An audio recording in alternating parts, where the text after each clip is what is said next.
What's happening, everybody? Welcome to the Knights of Last Call. What's going on? How's everybody doing? I am happy to see you all here. And of course, everybody's going to be working their way in as we get ready for this GM live stream. Although, honestly, these have just become a little bit more of just like a chitty chat. I'm going to zoom out here a little bit. Oh, that was a zoom in. What do you think? That looks a little better. What's going on with the hair? Real professional over here. Hey, how's it going, everybody? NeoCal, London, Philip, Luke, Frank, Bonadon. We got KC here. And how's everybody doing? This is live stream number 2, number dos, as we were live earlier today with Roll for Combat. Really a big fan of Steven and Mark. They're good guys producing great content, and I like hanging out with them. I like chatting with them. I think I provide an interesting juxtaposition to some of their ideas and some of their viewpoints. Yeah, I think it's going to be great. I think it's going to be good. So yeah, again, just want to say, thanks to everybody, and happy to see you here. Now, of course, the name of the game here is anything goes. If you know me at all, you'll know that given my druthers, I'll happily chat for hours and hours at a time. But if you are interested in asking a question related to role-playing games or pretty much anything else, I'm a very learned man. Feel free to ask in the chat. Just when you do so, just go ahead and make sure that you type in exclamation points with a colon question like this, and that'll make it a little bit easier for me to find your question. The folks with blue names are our moderators. They're going to help keep the chat cleaned up. And hey, it's Combat Medic Bush. Tipped $20. Hey, thank you, Combat Medic Bush. Big fan of the show, Combat Medic Bush. Huge supporter, actually, and he's always very generous and very nice to us. Glad to see you here, CMB. I call him CMB because, well, also Combat Medic Bush is a combat medic, so thanks to him and to all of our armed service members, we appreciate it. And thank you. Yeah, you'll see we have a tip goal here today. Which next week I'm going to be on a cruise. Hey, Steven. Steven tipped $10. I'm on a boat. That's right. So next week, in the ages of past, I used to go every year around circa Mother's Day, late April, May, and my mom and I would go on a cruise. And of course, it hasn't happened for a number of years because of COVID. And next week, we're leaving Sunday, and we're going to be in the Caribbean for about 5 days. Well, technically 4. We come back on the 5th. So that's going to be Tuesday. But if we meet our goal, I will spring for the internet package, and maybe I'll do a brief live stream. And, of course, I'll probably be drunk, so that'll be a disaster. It could be, either way, it's going to be fun. So thank you, Steven, for that as well. Steven tipped $10. Another big-time supporter of the show, a member of the legendary Dark Council. Anthony, I think the RFC guys like me, and I'd love to be on their channel. I think I have a lot to offer them, and I always learn something. Mark is a brilliant game designer, obviously has a really great head for that, and Steven has just solid gaming chops all around, and we actually have a lot in common. So it's fun stuff.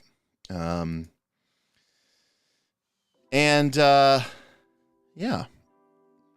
Right, the first rule of the Dark Council. I don't know, Damien. Where are you headed? Combat Medic Bush tipped $5. Drunk stream. FTW. Oh, Combat Medic Bush was tempted to by the drunken stream. Yeah, I mean, how could you be on a cruise? The little fruity umbrella drinks come out for sure. But we have fun with that. So as you may have gathered or garnered, these live streams are a great opportunity for me to chat with folks like you. It's also a great way for me to hype up the channel, hype up our Patreon, hype up all the things that are going on in there. And if you're interested in any of this, keeping the conversation going, if you enjoy the people who you're chatting with today and you're not already a member of our Patreon, take a look in the link below. You'll see one over there. We've got a lot of different tiers that give you a bunch of different options, including some really cool new features, which honestly, I still need to update our Patreon page because we have like about twice as many things now as we used to have. So very cool. Ah, gotcha, Mr. Williams. All right, so also, if you're enjoying the show and you want to show your support for it, go ahead and take a look in the link below. There is a link to our Stream Elements tip page. That's our preferred way of tipping. But if you don't feel like going through all the extra hassle of that, you can also use your YouTube account and leave us a super chat. Either way, it's a little cash in our pocket. And a big, big thank you to everybody who chooses to support the show that way. These live streams really do kind of churn the engine. This plus Patreon is how we pay the bills and how I pay my players. The YouTube itself doesn't really give me anything. So it's literally viewers and supporters like you that keep this thing going. So appreciate everybody. Let's take a look. Let's start here. And Anthony says, question, if it was for charity, would you play a Poppet Leshy in a one-shot run by NoNet? Absolutely. If it was for charity, 100%. I would happily do that. Short of charity, I don't know, maybe like a $500, maybe like $1,000 tip goal or something crazy like that. But for charity, I would do it, obviously, of course. Luke asks, what is your opinion on using spell points in D&D as opposed to regular spells? Well, that's kind of an interesting question because I'm not a big fan. Well, okay, this is a loaded question, I guess. What we could consider to be the traditional spell slot system, the fire and forget system of Dungeons and Dragons and Pathfinder, is more appropriately known as the Vancian system, named after Jack Vance, a sci-fi fantasy author of the Dying Earth genre, which was named after his Dying Earth series, which is some weird, far future, post-apocalyptic, like 10,000 years in the future, but it's so far in the future that humanity is sort of reversed, and and it had these spells, and it was a big this series of novels was a big influence on Gary Gygax, and that's how we have the fire and forget spell system. I appreciate elements of it from a certain strategic game perspective, right? It makes you have to the beginning of the day, it has to, you have to load up your spells, and you have to prepare, and you have to think ahead. And this, I think, was really important and very powerful when wizards were very weak and their spells were very strong. It sort of rewarded you for picking the right spells. But we live, especially in Pathfinder 2, and to a certain extent within 5th edition, where the Dark Council tipped $15. We are Legion. We are the connoisseurs of TTRPG. Play and learn all games. Yes, exactly, Dark Council. Try to play them all. It's like Pokemon. Got to catch them all. Got to play them all. So there is a game element there, the strategic game element that I do enjoy. But from a narrative perspective and from a fun perspective, I don't like it. Maybe it's just because I've been playing it for so long too. I'm a little bit sick of it. I like Magic to be a little less rote, a little less predictable, a little less clear cut, and a little bit less stale. And in general, if I could change the spell system, if I was moving into a new spell system, I probably would. And especially in Pathfinder 2, I was going to say, or 5th edition, with Warlocks, you have these invocations and spells that come back on a short rest. In Pathfinder 2, you have focus spells and cantrips. We already live in a world where Magic it doesn't need to be these specific spell slots anymore. And I don't think Magic should be as constrained as it is. Now, a lot of people just take all the same things about spells and replace them with spell slots, right? So this is like MP from your Final Fantasy series, or mana from EverQuest. I don't think that's a good. I think you're just trading, one resource system for another. Yeah, spell points or whatever are more, flexible because you can spend more points on this and less points on that. It doesn't excite. To me, it's like potato. You're still just trying to compartmentalize and resourceify something that is inherently magical. And honestly, I don't think I would. I don't think I wouldn't be opposed to spell points if that's really what you want to do. I think if you didn't want to ruffle the boat too much and you still wanted to use the core Vancian system, but you wanted a class to feel different than another class, like, that's fine. Like, you don't want to redesign something whole purpose. Like, if sorcerers used a spell point system and wizards use slots, I wouldn't be opposed to that because at least they would feel more different than they feel right now. I think the line between spontaneous and prepared caster, sure, like when you're the character and you're playing them and you're certainly making your decisions for the day or you're building up your spell repertoire, it could feel very different. But like at the actual table and from like anybody who's outside of you, like, any of the other players, it's almost interchangeable, right? Like if you didn't know they were a spontaneous or prepared caster, you just saw them playing throughout the course of a session, it would be kind of hard for you to tell what they were. And I don't like that. I think they should feel different, and it's kind of disappointing that they're not. So spell points, they're okay. They're not exactly what I would do. Thank you, Dark Council. Let's see.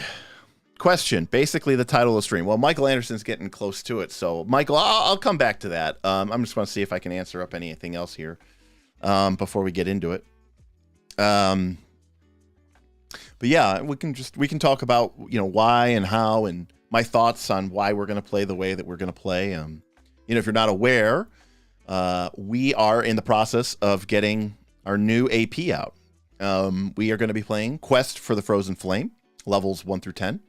We're going to be playing Tuesday nights, just like we were before, live. We're going to be doing it via Foundry. So a lot of similarities to the Rise of the Runelords game. And we're really excited about that. But, we're Knights of Last Call is like a company now. So, we're trying to take it seriously. We're going to invest in some art assets and try to make it look pretty and have a lot of fun with it. But if you do enjoy the live streams, if you enjoy the APs, if you enjoyed that, thank the patrons. After Rise of the Runelord ended, I wasn't sure what the situation was going to be, but the patrons let us know that the AP or having a Pathfinder 2 game on the channel was really important. And so we said,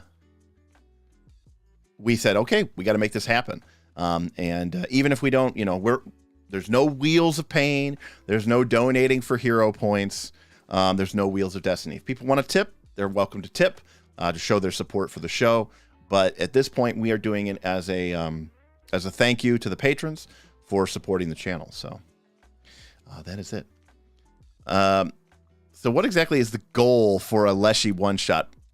Listen, I'm about to go on to a vacation yet. Let's not ruin it just yet, okay? Let's talk about this when I get back, okay? Then we can do this, I need to be recharged to have that conversation. Sheena, I am familiar with that Fantasy Craft system. It's been a very, very, very long time, but I don't remember it that well, but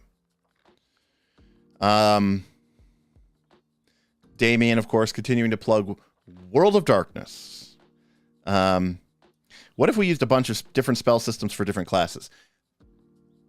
Quagmire, that would be my preference, but I understand the inherent difficulties that creates. It can, we have a lot of different spellcasters. It would be one thing if we had, Divine and Arcane. Personally, I would be okay with there being like a primal way to cast and an arcane way to cast, and maybe those are at least different, or a divine way to cast, and those feel different. as opposed to right now, a primal sorcerer and an arcane sorcerer, aside from the tradition difference, don't feel any difference. Again, that's my problem with it. Everything seems too blurred together. There's a lot of, we've been going through all these spells. There's a lot of overlap. By the time I get to the third or fourth tradition, the spell list is down to like 20% because, there's so many spells have already been in one or two or sometimes all four of the other traditions. So it's very difficult to say, like, what does this tradition feel like? And it doesn't feel differently in play. And I think that's what I would be trying to go for. Jose asks, what do you think of the alignment system in games? I have thought of it as the closest thing to simulating roleplay, especially in AD&D 2nd edition, for example. Well, that's a very complicated question. Let's talk about alignment from like a high level, and then let's talk about what alignment does, and let's talk about what alignment doesn't do. Alignment is a great excuse to play your role-playing game the way that you would play your video game or your MMO or your JRPG, okay? When you play Final Fantasy VII Remix or whatever, or when you play Skyrim or when you play whatever, when you play StarCraft even, right? You go through the game, you kill your enemies, and you just, the monsters appear up on screen. It's a random encounter. You're playing an MMO. There's ogres in the camp. The quest says you need 10 ogre heads. You go in and you start collecting ogre heads, right? It's not a morality play. We are not trying to think about it. Alignment, as it was originally produced, gives you the benefit of the doubt. Because in the context of a Dungeons and Dragons world, where heaven and hell are not just real, they're actual places you can go and visit, there is no such thing as faith or belief in Dungeons and Dragons world. No, you cannot have faith when the evidence is in front of you, right? It is a certainty that good exists, evil exists, and it is not, okay? It is not subjective good, okay? Meaning, if there is a certain person and they think they are doing good, they think they are doing what is right for their community or their family, that does not make them good. There is a universal cosmic, what's it called? Ontological concept of good and evil. It exists. There's a damage type. There's spells that detect it. There are creatures made of pure good and pure evil. And one of the core precepts of this idea is that if something is evil, it is evil. And that means it gives you permission, okay, to kill that creature and not have to particularly feel bad about it. So in a way, the original presupposition of alignment is a way for you to kind of avoid all that, right? You don't have to have that you don't want to have that morality decision. You don't want to have that angsty decision. You kind of want to just play Diablo or play World of Warcraft, but in, tabletop role-playing games format. You don't want to have these lengthy discussions about whether it is right or wrong to kill or not these creatures. If they are evil, then yeah, they're bad and they need to go. And it is never a bad thing to kill them. So it is a convenient excuse to sort of just skip over that. Okay. Now, that being said, it is completely without nuance, right? And if it was designed as a way to make it easy to skip all of that nonsense and just get to what was good old-fashioned adventuring. Now, if you look at good old-fashioned adventuring, it's a lot of, kicking in the door and going into other people's places and killing them and taking their stuff. And if these people were good or neutral, you could see how that could create a lot of moral ambiguities. But if you make them evil, and this is a universal evil, not evil from my perspective, but evil from the universe's perspective, then it is not. It is a concept that we don't even really understand because it does not exist in our world. It's like trying to imagine a color that doesn't exist. You just can't, you're not capable of formulating this. And so, it is one of those situations where I think it is very freeing to do that. Now, yes, there are a lot of loaded baggage about that, about, again, people judging a creature as evil. But again, that's not you judging it. It's the universe judging it. Because, well, again, it makes it easier to play. If you don't have that and you go with things like that are subjective, then I think it becomes a little bit stupid. Because no one is just good, and no one is just evil, and no one is just lawful, and no one is just chaotic. So if you're not going to use alignment the way it was intended to be used, I say chuck it out entirely and replace it with something that people actually are driven by. Motivations, goals, drives, instincts, impulses, desires. These are far more interesting than law or chaos or good or evil, especially when it comes to, as you say, simulating or encouraging people to role play. For sure. So that's where we are with that. Pierre asks a question: who are going to be the players in the new AP? Well, Pierre, that is going, this is good for you, but that is going to be something I'm going to let the patrons know first, before I just let know the YouTube public. So the patrons will be getting that information here next week. We will be announcing sort of more information about the plans, about what we'd like to do with the channel, and who the new players are. So that'll be coming out soon. And again, if you're a member of the Patreon, you're going to be getting that information first. Are you going to watch the D&D Direct starting Thursday? Yes, Luke, I am going to watch it. I want to say it's on like Pacific time morning. So, maybe we'll hop on. We'll do a quick, maybe I'll be live while I watch it. Maybe I'll live react to it. I think it's on during my lunch break. So I might be able to live stream my reaction to it, which would be kind of fun, right? Golarian asks, in depth, any possibility of a one-shot with KLLC crew as undead? Could be a cool tip goal. That's something I would rather do like in October. Again, shipping delays being what they are. Book of the Dead coming out now is silly and stupid. It should definitely come out around Halloween time, but that would be fun. Let's see. Stephen Palmer questions. No tips influencing the AP, but how about something like the Wheel of Destiny? RP encouragement that doesn't mess with the math. Well, that kind of is getting into the title of this episode. One of the things that I wanted to do when I made this channel was to educate and to entertain. And you can actually see here in the chat from some of these folks that there was always a lot of confusion because, I used a lot of house rules. My hero points, my stamina, my resolve, which itself is a variant rule, which I then further house ruled. And there was a certain element within that game of this isn't real Pathfinder 2. I know that's kind of a silly statement, but I kind of understand it, and it does create a certain barrier to entry because people watch the show and they think, oh, okay, this isn't really like the Pathfinder 2 that I would play in my game. Now, that being said, every change I made was made very specifically and for a specific reason in order to either encourage a certain style of play or to reward a certain type of behavior. So I don't have any mistake. I don't feel bad about that.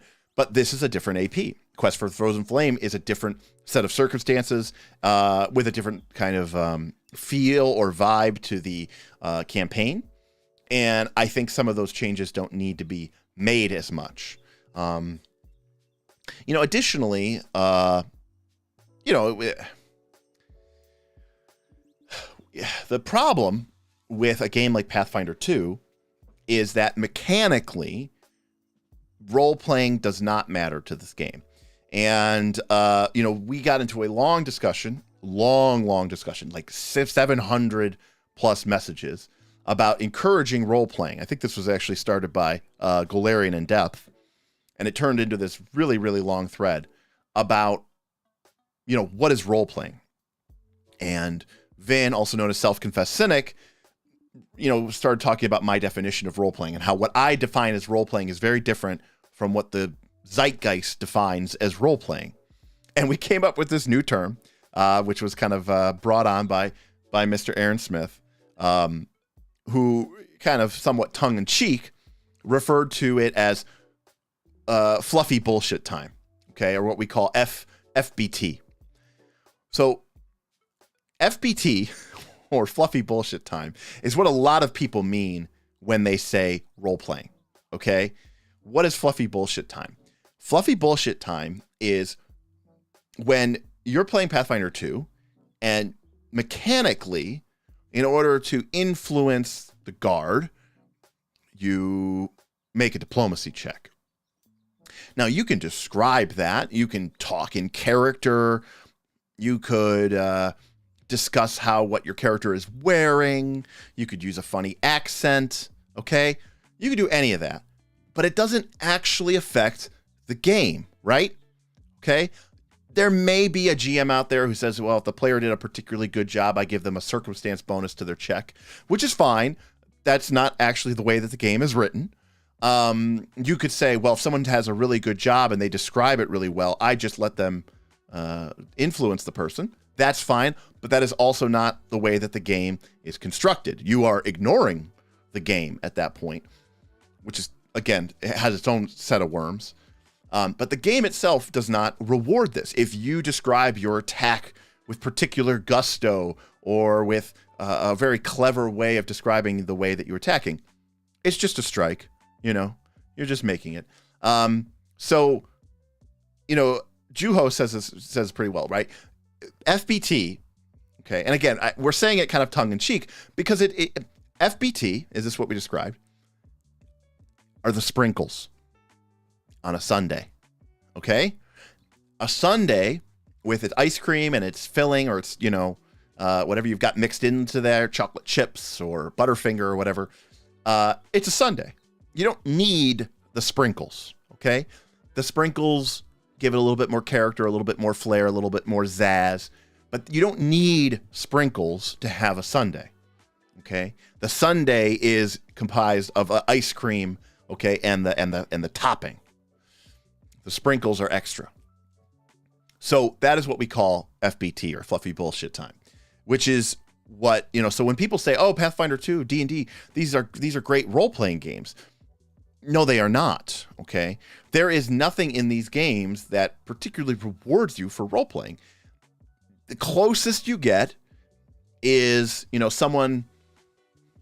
GM might, give you a hero point when you role-play your character particularly well. But this is somewhat counter-purposed, right? Because, there are guidelines in the core rulebook itself which state how often and when you are supposed to award hero points. Like, if a whole party is role-playing really well, are you going to award them each a hero point, and then 5 minutes later award them each a hero point again when they do something really awesome, and 10 minutes later after that award them another hero point? I mean, you could do that, but the game would say, hey, you're not really supposed to do that. 5th edition has inspiration, which the game says can come from your ideals, bonds, flaws, etc., which is kind of a more role-playing element. But you either have inspiration or you don't.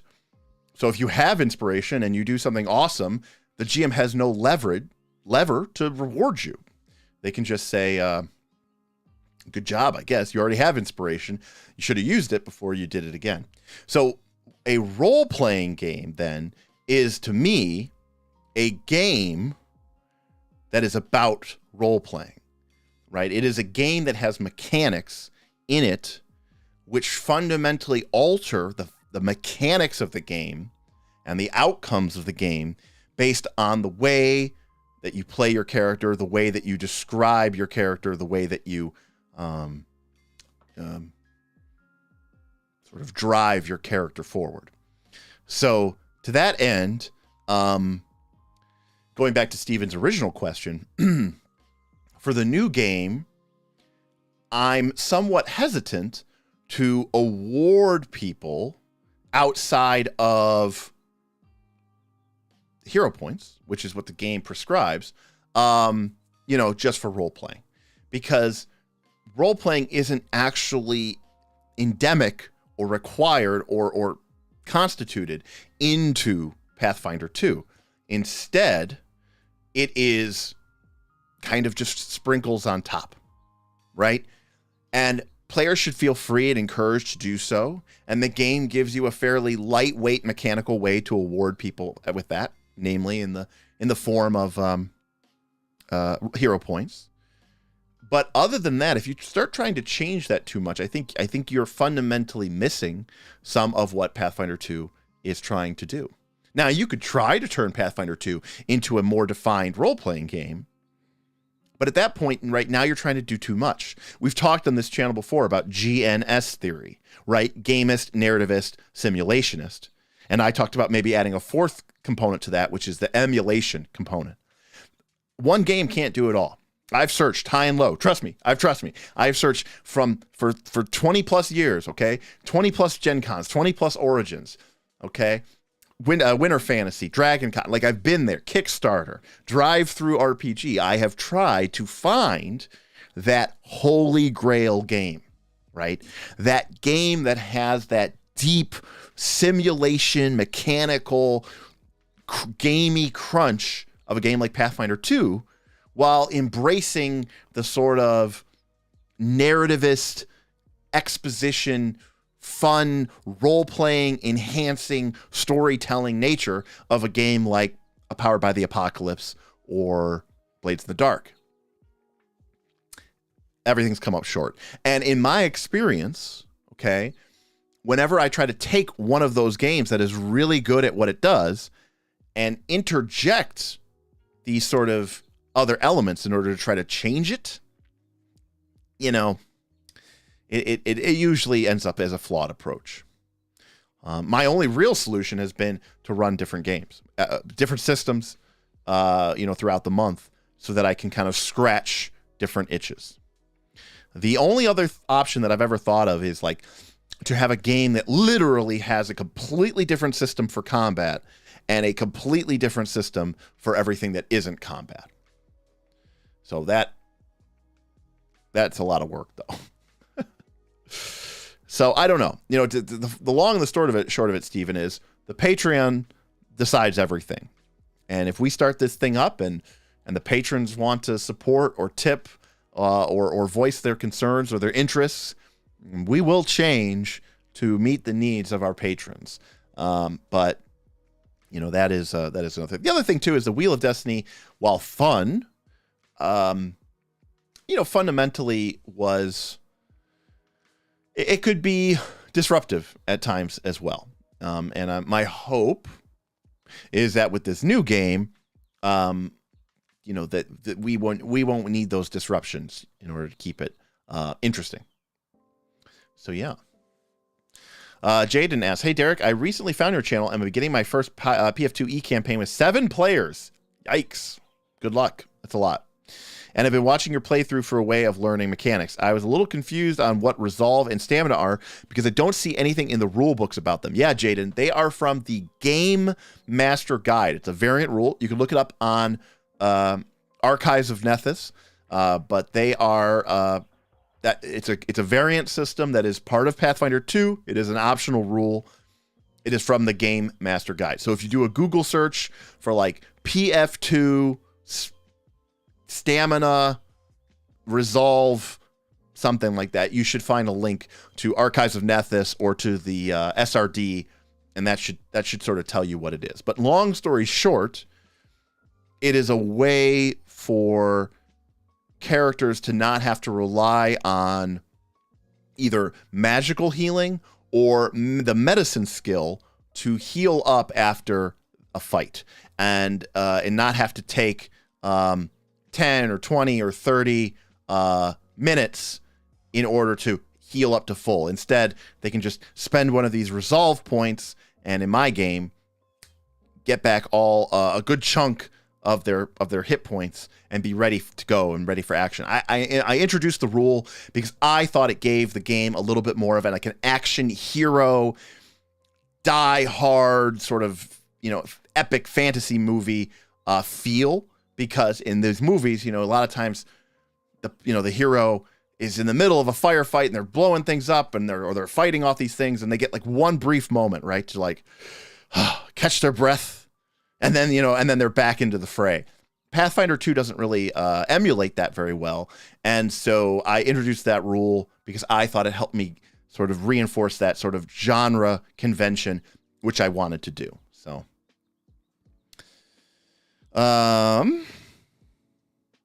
Loth.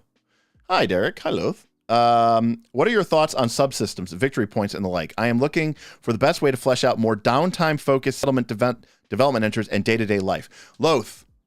Victory point systems basically do this. They're a form of doing this, but use progress clocks. That is what I love to do that in the games that use them, like Blades in the Dark. But let your players start a bunch of progress clocks and have other clocks that they are aware of that they may not actually want to come true. And let them use their downtime weeks or days and checks to sort of fill up their clocks. Maybe you set a DC based on the difficulty of what they're prescribing.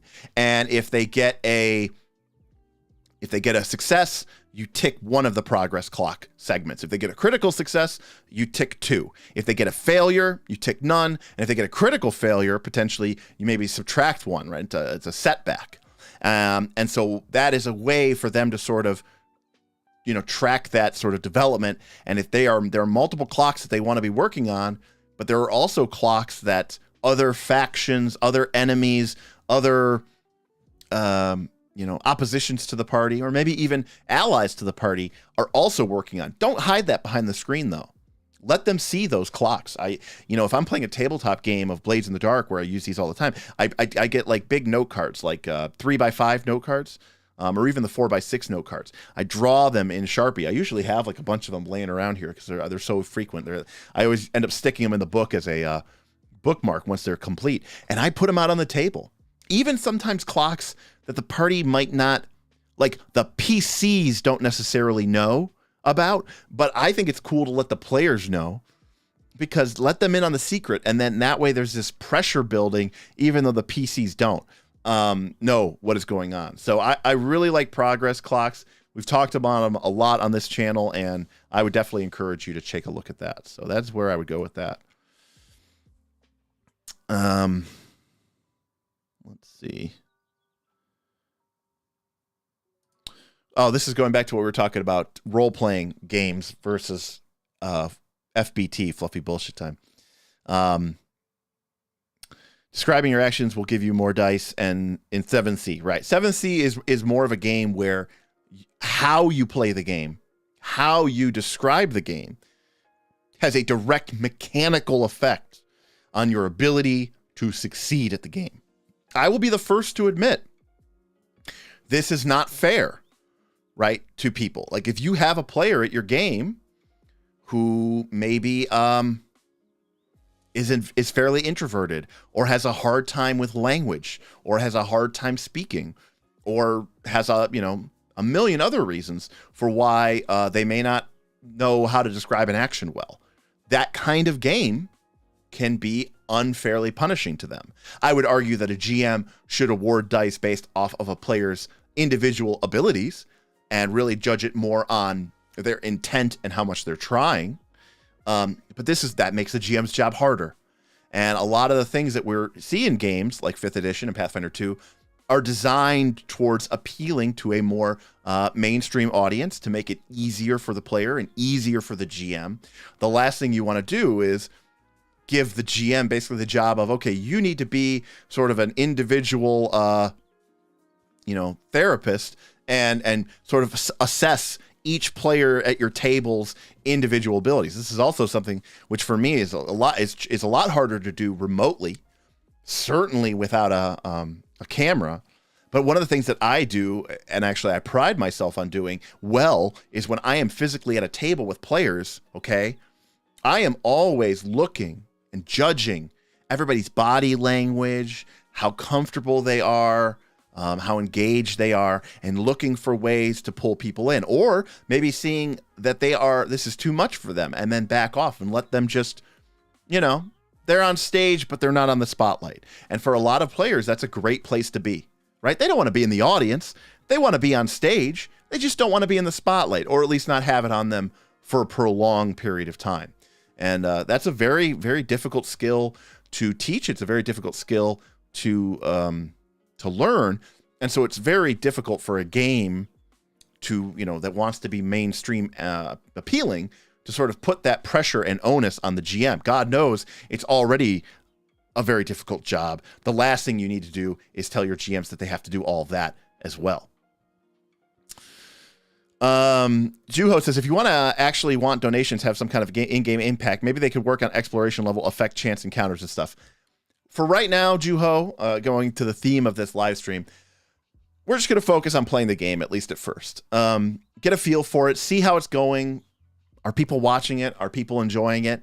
If everybody's, hanging out, having a good time, we're not doing it to make money. What is paying for the, again, I said this before, the patrons, it's, you ever see like a show on PBS and says, brought to you by the MacArthur Foundation, the John T. and Catherine T., Smith Foundation. The AP is being brought to you by the Knights of Last Call Patreon. When we first started off doing the Patreon, when we first started doing off Rise of the Runelords live AP, the Patreon was half the size that it is now, maybe even less. And quite frankly, we were losing money. So we needed a way to somehow generate cash. And in order just to even keep the channel from basically folding. And now the Patreon has grown so much. People have joined at higher tiers, Knight tier, Champion tier, Hero tier even. And that has given us more capital so that we can basically just play the game and not have to worry about some of those mechanics in order to encourage and even require some tipping. If people want to, they're free to. But for the most part, we're just going to play to have fun and showcase the game. And again, if the patrons want something a little bit more extra and we want to go that route, that's something we can always add. But it's very difficult to take it away once we're in there,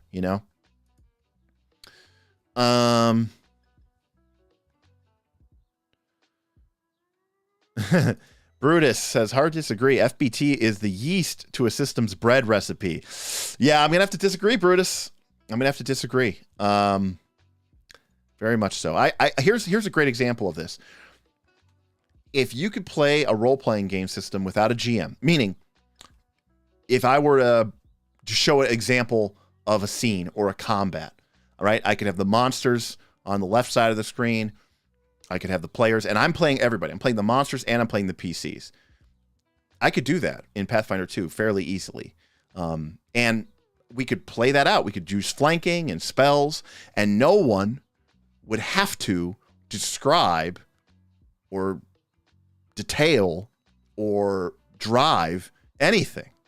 I could just be like, stride here, sudden charge. Stride here, strike, aid. Stride here, 2-action heal. We could just talk strictly in game mechanics. And everybody would understand what is going on. There would be no requirement to use anything other than the game mechanic, and we would all fundamentally understand what is going on. And more importantly, so would the rules engine of the game. So would the rules. Look, obviously, D&D 5th edition and Pathfinder 2 are not Monopoly. I've used that straw man before, and people have beaten me up for it, and they were right to. They were right to. That is a straw man argument to say that role playing fluffy bullshit time in D&D or Pathfinder is the same as using fluffy bullshit time in Monopoly or Settlers of Catan. It's not.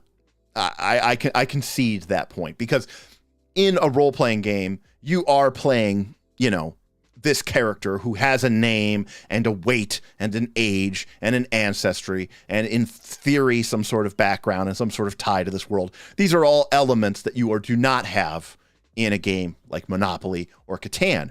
My only point is, all of those things I just listed, none of them matter to the game. Pathfinder 2 doesn't care about any of that stuff. That's all I'm saying. Golarian in Depth asks, maybe you are not ready to answer this yet, but Quest for Frozen Flame deals with leadership and followings. That is correct. Any possibility of Patreon guest appearances as part of the following? Absolutely. We already had our Heroes Call system. One of the reasons why we wanted to keep our game online was so that if a knight couldn't make it, that we sort of have this Hero's Call backup system where several of our Patreon patrons who are hero level answered the Hero's Call, and basically were willing to sort of maybe fill in just to keep the game going, because, you know, Pathfinder 2 kind of expects you to have a certain number of players. But the idea of patrons, especially our higher tier members, if they want to do a guest appearance because of something like fellowship, because of something like followings or leadership, yeah, I think that'd be fun. I definitely think that'd be a fun way to go with it. Again, this AP here is a love letter to the patrons. I just did a massive survey, sent it out to my entire Patreon, and we had over 100 people respond. So, to put it into perspective, I think when we sent it out, we had about 145 people. So that's a lot of people, right? Like 2/3 of the patrons responded. And I was very surprised to learn, I asked the question on a scale of 1, 2, 3, 4, 5, 1 being, not important at all, to 5 being extremely important. I asked, how important is a Knights of Last Call live play or actual play game to you? And over 50%, I think closer to 60% of the Patreon responded with 4s and 5s. So that meant extremely important or very important. That was very surprising to me because, historically our APs had gotten low viewership, and we always associated that with meaning people just weren't interested in it. But it turns out that the people who were joining our Patreon, turns out they, for the most part, really did care. So again, this whole Patreon or this whole AP is really a love letter to the patrons, and they're certainly the look. I don't really need that much of an excuse to play role playing games, but the structure and the setup is going to be to reward the patrons. Lollipop Candy, I'm happy you made it to the live stream as well. Trying to catch up here, folks.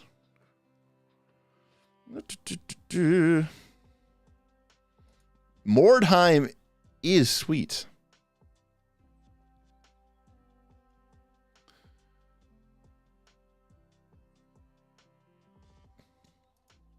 Well, again, just because fluffy bullshit time isn't required doesn't mean that it's not a good thing, and it doesn't mean that you can't do it, and it doesn't mean you shouldn't do it, right? That is a completely different situation. All I am simply saying is, in fact, when we had this discussion in the Patreon, we had several people who went, this was a very important understanding for me, because we had several patrons who said, when I hear you describe it like that, I would not want to play a game that actually had role-playing elements in it. I want to play a tactical minis skirmish game with some very crude skill adjudication mechanics, D&D 5e, Pathfinder 2nd edition, and then I want to be able to just sprinkle FBT on top of it as I see fit. Actually, when you describe it to me, that is what I want. I don't know. Someone even said that they think that they would feel almost anxious, unsure, or scared to play what I am defining as a role-playing game. And rightfully so. Because, like I said, that actually requires you to perform or act in a certain way. You're not doing it because you want to. You're doing it because you have to, because the game demands it of you. This is very, very different. And the best example of this in Pathfinder 2, something we've talked about on this channel before and in our previous videos, is diplomacy, intimidation. Everything else in the game works. Like you can use intimidation in fights to demoralize a character, and that will make them frightened, which gives you, minus frighten 1 on a success, frighten 2 on a critical success, right? But it doesn't actually make them afraid. Does that make sense? Let me know in the chat if you understand that, right? Demoralize, which works, will make a character frightened, but it cannot make anyone afraid. And the other side of intimidation, right? Coerce, functionally in the back of the book, does not work, right? There's a caveat here which says that things like diplomacy and intimidation do not work against player characters. And we always thought this was very strange, because if you look, and if you're a Pathfinder 2 connoisseur, you have seen elements in the game which seem to be very strange, like ancestry feats that talk about you having increased resistance to coerce checks. Why is that in the game if, as a human, as a PC, you cannot be coerced, right? And so, as an example of this, you can be demoralized. Like, the game will allow me to tell you that your character is frightened too, but the game will not allow me to tell you that you are afraid. I could tell you that you are fleeing. That is a viable condition that could be applied to you, but I cannot tell you that your character is afraid. The fact that your character is frightened 3 fleeing because they critically failed the fear spell doesn't actually require anything of you. Now, you can play it however you want. And some people probably go, oh my God, they over the top and they scream. Other people probably just, hey, I'm frightened 4. I critically failed frightened 4 versus the Dragon's Fear aura, Frightful Presence aura. And then it's their turn and they just go, okay, I'm going to move to here and I guess Magic Missile because that doesn't have a DC and I'm frightened 4. So that's going to be the best option. They make their turn regardless of the fact that they are frightened 4. It doesn't impact any of their decision making, right? Now, again, that is telling you that game is the what we call, which most people call role playing, is really just fluffy bullshit time. It doesn't require that you have to do it. Juho, take care, buddy. Have a nice sleep. So, and again, I don't think there's anything wrong with that, right? There's a ton, I can't even stress this enough. There are a ton of advantages to playing your game like that, like a ton. But it is a different kind of experience. And so for me, being, I guess, a pedant, I get a little irritated when people say, oh, Pathfinder 2 is great for role-playing. D&D is great for role-playing. No, it's not.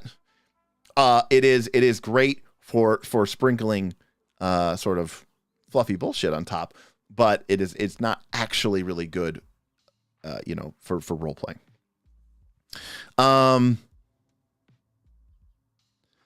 Juha, I know he's just left, but I will say this.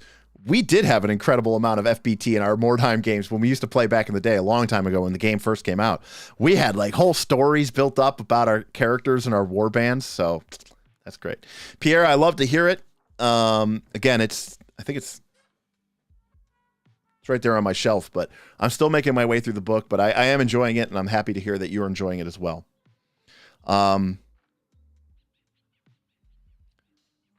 Let's see. Yeah, Anthony, I mean, again, it's a real challenge for me.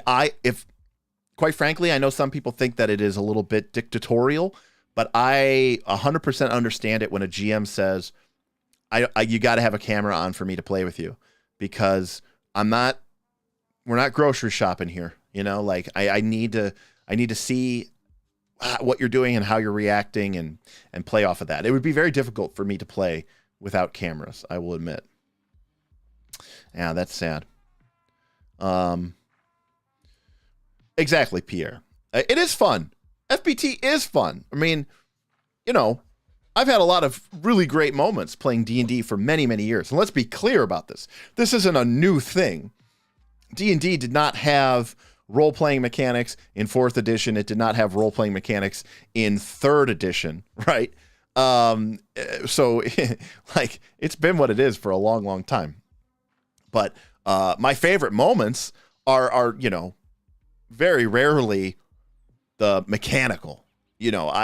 I'm much more likely to remember what somebody, said or some silly thing that they did, rather than some specific application of some mechanic.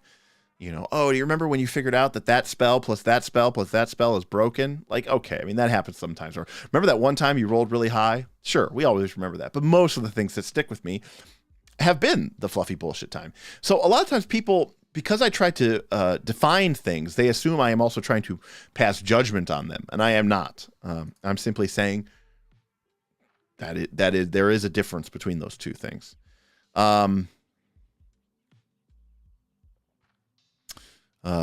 Juho, I know he left, but that is also correct.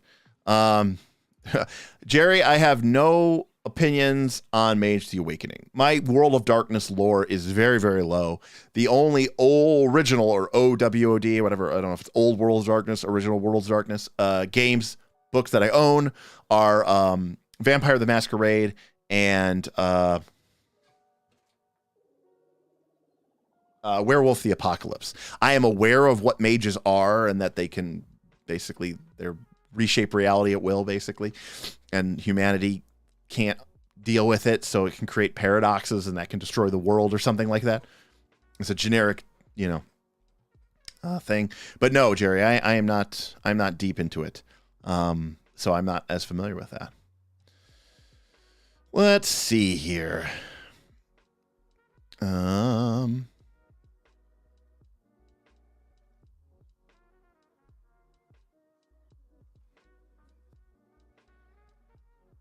Yada, yada, yada. All right. Looks like that's all the questions. I don't think I missed anything here. The reward of FBT is the friends we made along the way. Ain't it the truth? How do you handle dark vision? The way it's written, characters with dark vision have unlimited range. Yes. Yeah, Mark. Vision, like rations and water, are just one of those things that isn't really a factor anymore in most modern games. Ironically, the advent of VTTs would have made and should have made vision something that you could actually do, because you could have different characters have different vision. Oh, they have 20 feet of dark vision. They have 60 feet of dark vision. They don't have dark vision, but they have low light vision. So if it's dim, they see fine, but if it's dark, they see nothing. That was always very difficult to replicate and understand, at the table with your minis, or, even just your theater of the mind. Because if I'm describing something to you who has dark vision, it's not like the other people who are at the table who don't have dark vision aren't hearing what I'm describing. I mean, how often did you describe some great chamber filled with strange green stone idols with clasping rubies in their hands, and the only person who could see it was like the elf or the dwarf, and the humans in the party were actually just couldn't see any of this, but they get to take that in as well. And so, yeah, in Pathfinder 2, all the vision is unlimited. And I hate to say it, but for the most part, I've just sort of hand-waved it myself. You can only fight the tide for so long. It is what it is. If I want to do something where that's really important and that really matters, I'll probably go to a different game. But I think overall, my impression has been that it's just not something that they're worried about. Light is a cantrip. Everybody gets it. Torches are like 10 for the light bulk or something like that. Like it's really trivial to have enough light. So, and I think they did that on purpose, because they don't want that to be something that is, ruining your game. All right. Well, it looks like we've cut to the end of the chat here, which is cool. So let's talk about what we are and what we're not doing. So, first things first, Quest for the Frozen Flame.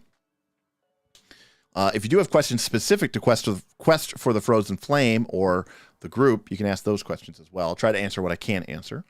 The first thing is free archetype, yes or no? The answer is going to be yes. We like the free archetype. It gives a lot of characters a lot of cool mechanical depth. Now, this isn't going to be blanket free archetype.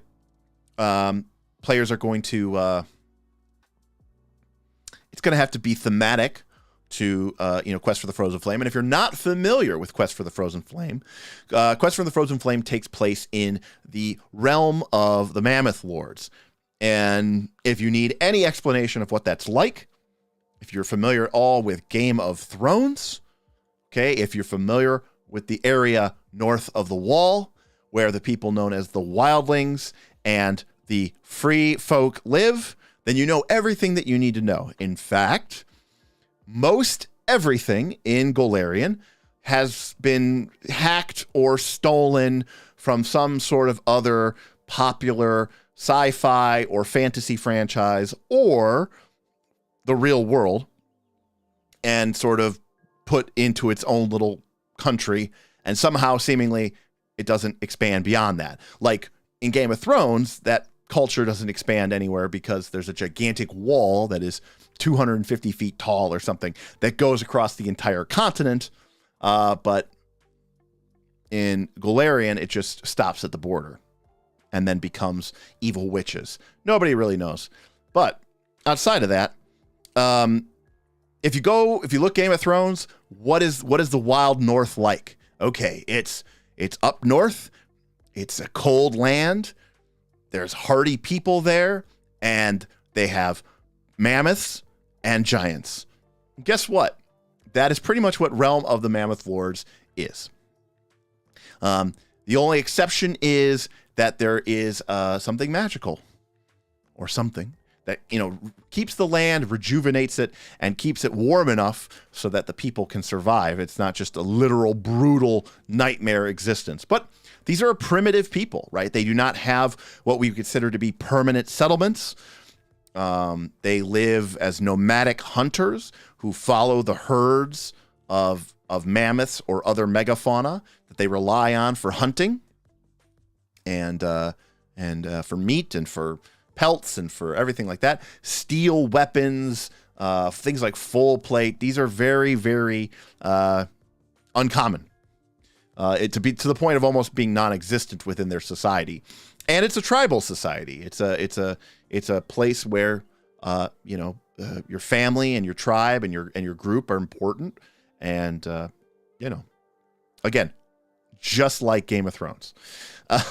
So if you like that society, if you like Tormund Giantsbane and Mance Rayder and the Wargs, that you're in there. London, we've had this conversation even when we first started talking about this, and I was like, Bob, you're not getting it. The Linworm, Linorms is a different area, Bob, and you are conflating these two things very, very heavily. But yeah, exactly. So let's go into this. Boothby, exactly. Yeah. So this is an instance where the free archetype needs to be thematic. But I'm even going to go beyond that. Which is to say, there is a player's guide for Quest for the Frozen Flames. Does not give spoilers. It's more of an introduction. And how can I say this? Well, if you're interested in following along with the game and you want to know more about it, I advise you to go check it out. Take a look. It's free. It's a PDF. But it is very, how can I say this? Over-inclusionary. Okay? And what I mean by that is this is a primitive culture that lives in a fairly foreboding, primitive state. Okay, that doesn't mean that they aren't a beautiful people, that they aren't a proud people, that they are not a noble people. Okay, but they are not technologically advanced, and they are not, and they are given to certain beliefs and superstitions. And to that end, the player's guide goes out of its way in a very disserviced way to try to make it so that you can basically be any character you want, of any ancestry, of any class, and be a part of this society. And I think that is stupid. Okay? I think that is very, very stupid. There are clearly story points where you have like Dances with Wolves, right? Kevin Costner goes, west, and this army serviceman, the sort of with a gun and all this other stuff, ends up befriending and joining this, native people's tribe, and becomes this sort of outsider, a stranger in a strange land. The Last Samurai with Tom Cruise, again, same era actually. Civil War officer, ends up in Japan, and ends up sort of becoming a prisoner, and ends up becoming a warrior with the last of these samurai people who are fighting their brave rebellion. Okay, those are exceptions, right? And those should be very rare. This stranger in a strange land. If it was up to me, and it is, I guess, but like every character would be probably a Kelid, which is an ethnicity of human in Golarion. If you know Amory from the Barbarian from Pathfinder 1, Pathfinder 2, she is a Kelid person. They are dark-skinned, kind of almost, kind of a very tan olive hue, dark hair, large, physically imposing, beefy stock, and strong people. And that is what is up there, because that's what these people live. Secondly, there are going to be no gunslingers or inventors. These are a superstitious people. And again, I know that the player's guide goes out of its way to specifically say that the one tribe that the party is a part of, the following the party, they accept everybody. And it's like, you are doing the story a huge disservice by saying that. These are people who don't trust, arcane and sorcery. They literally have a nation of witches to their west who I'm sure are, evil bastards and make their lives a living hell. They don't trust arcane magic. Wizards and books and study like this are not things that are part of their culture. Sorcerers are feared and mistrusted, to say the least of witches. Inventors and gunslingers would have no reason to even be here. So this is a place where one of the reasons I was attracted to this adventure path, and everybody who knows me knows that I have big cons against adventure paths. I feel like they're railroady. I feel like they are overly contrived. I feel like the storylines are needlessly complicated. I feel like, they can run on forever, and I can sometimes feel like they are poorly written, which is in great opposition to the way everybody else feels. But this appealed to me because number one, it's shorter. It's 1 to 10. Great. Number two, it has elements in the mechanics of the AB, kind of like, maybe kind of a little bit more like Kingmaker, where, there is a hexploration system. The party has this sort of a lot of freedom to sort of develop and build their own following and try to become leaders within their own group. That all interests me. It seems like there's a lot more interest, in what the party is sort of developing. But the thing that appealed to me the most was the idea of getting to explore this rich and nuanced and different culture. A big part of the reason I play role-playing games is so that I can get to experience, even just a glimmer, something that is different from what I am used to experiencing. And I've played tons of role-playing games over the last, 30 plus years of my life. And most of the time it is in a pseudo medieval European weird pistache of like 1300s era, but somehow we all have 1600s and 1700s era full plate and heavy crossbows. It's like this really weird, mix of all this stuff where knights and dragons and full plate, and everybody has, long swords and shields. And it's a mix mash of a lot of European tropes and Tolkien-esque tropes. That is the D&D, that is the Pathfinder that I have played. This is different.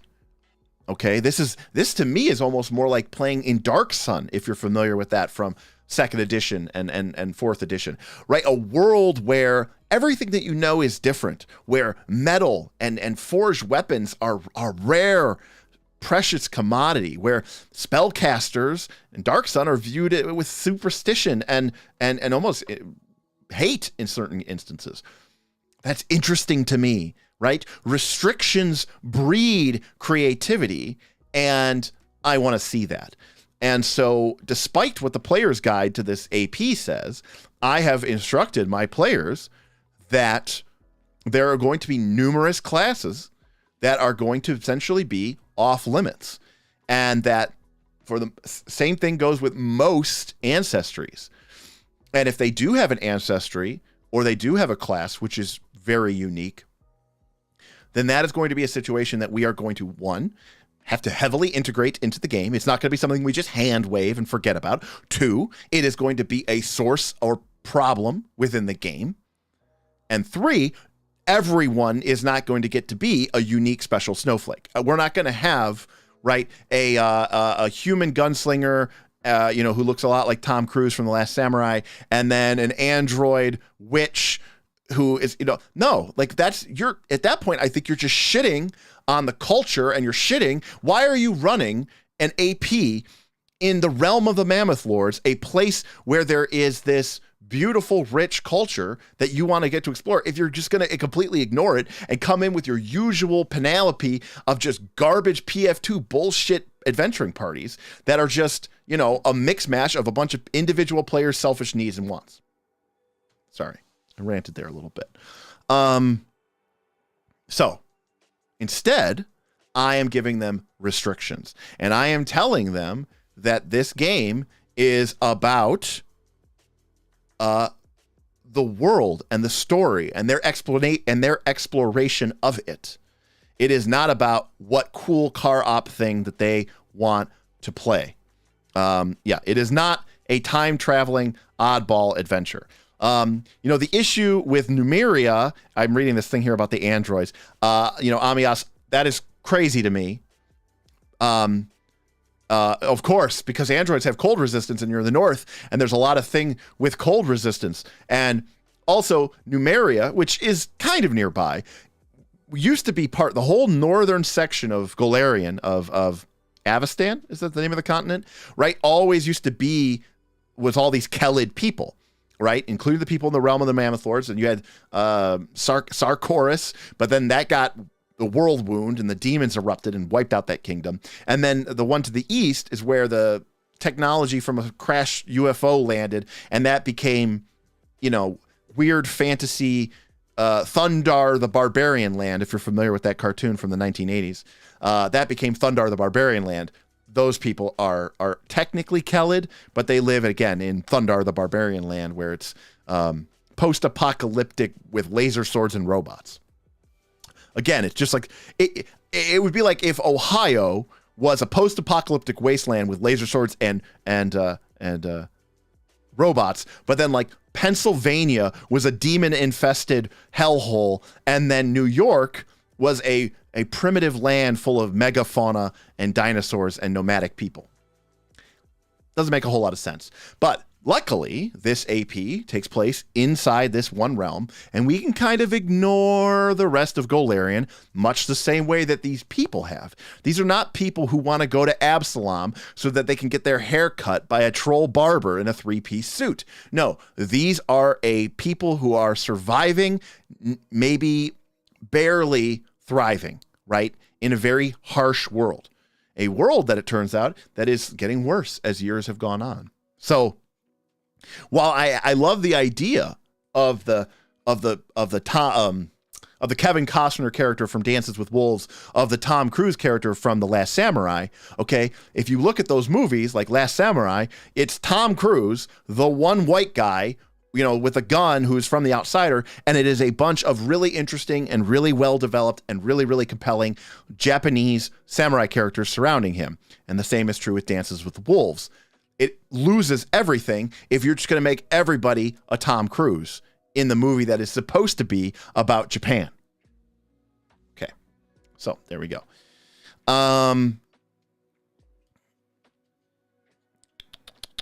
Ben had a question. Do you think Paizo should have recommended restricted ancestries and classes for this AP? Absolutely. And I would actually go further and think, I would assume that most people would have assumed that there would be restricted ancestries and classes, but the player's guide does directly the opposite. It actually encourages you and comes up with some, well, it does say that it might be really hard to be an investigator, I think, is what it says. But it gives you 1,000,001 different reasons for why you essentially could be anything and anywhere. And again, this all goes into this modern game design philosophy and the modern player mentality, which is it's all about me, me, me, me, me, me, me.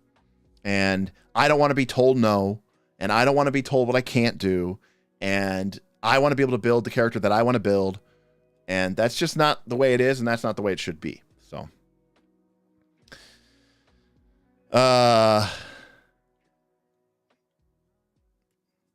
yeah, London, I think that'd be cool, right? Have an AP and say, okay, alchemist, rare, barbarian, common, cleric, uncommon, druid, common, fighter, common, monk, rare, ranger, common, rogue, uncommon, sorcerer, uncommon, wizard, rare. Did I miss one? There, that's your core rule book, right? And it's basically telling the group, hey, don't be these, or if you are, realize that this is, pretty big deal. And if you have a party which is a bunch of rares and uncommon classes, Bard, damn it. Bard could be common or uncommon, depend. My problem with the Bard is the damn occult spell list, because I love the idea of a skald, a tribal song speaker, a teller of tales, right? That's very appropriate for that culture. But then they're casting tentacle spells, so. And Ryder, that's great. That's what they should do. So good on them for doing that.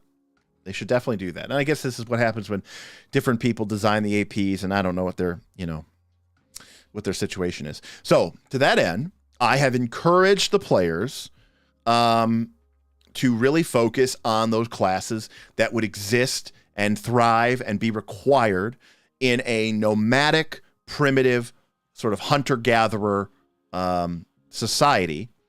And that if one, possibly two characters, but probably one, really feels strongly about wanting to be that outsider that has sort of been adopted or taken in by the tribe, by the following, then we can play with that.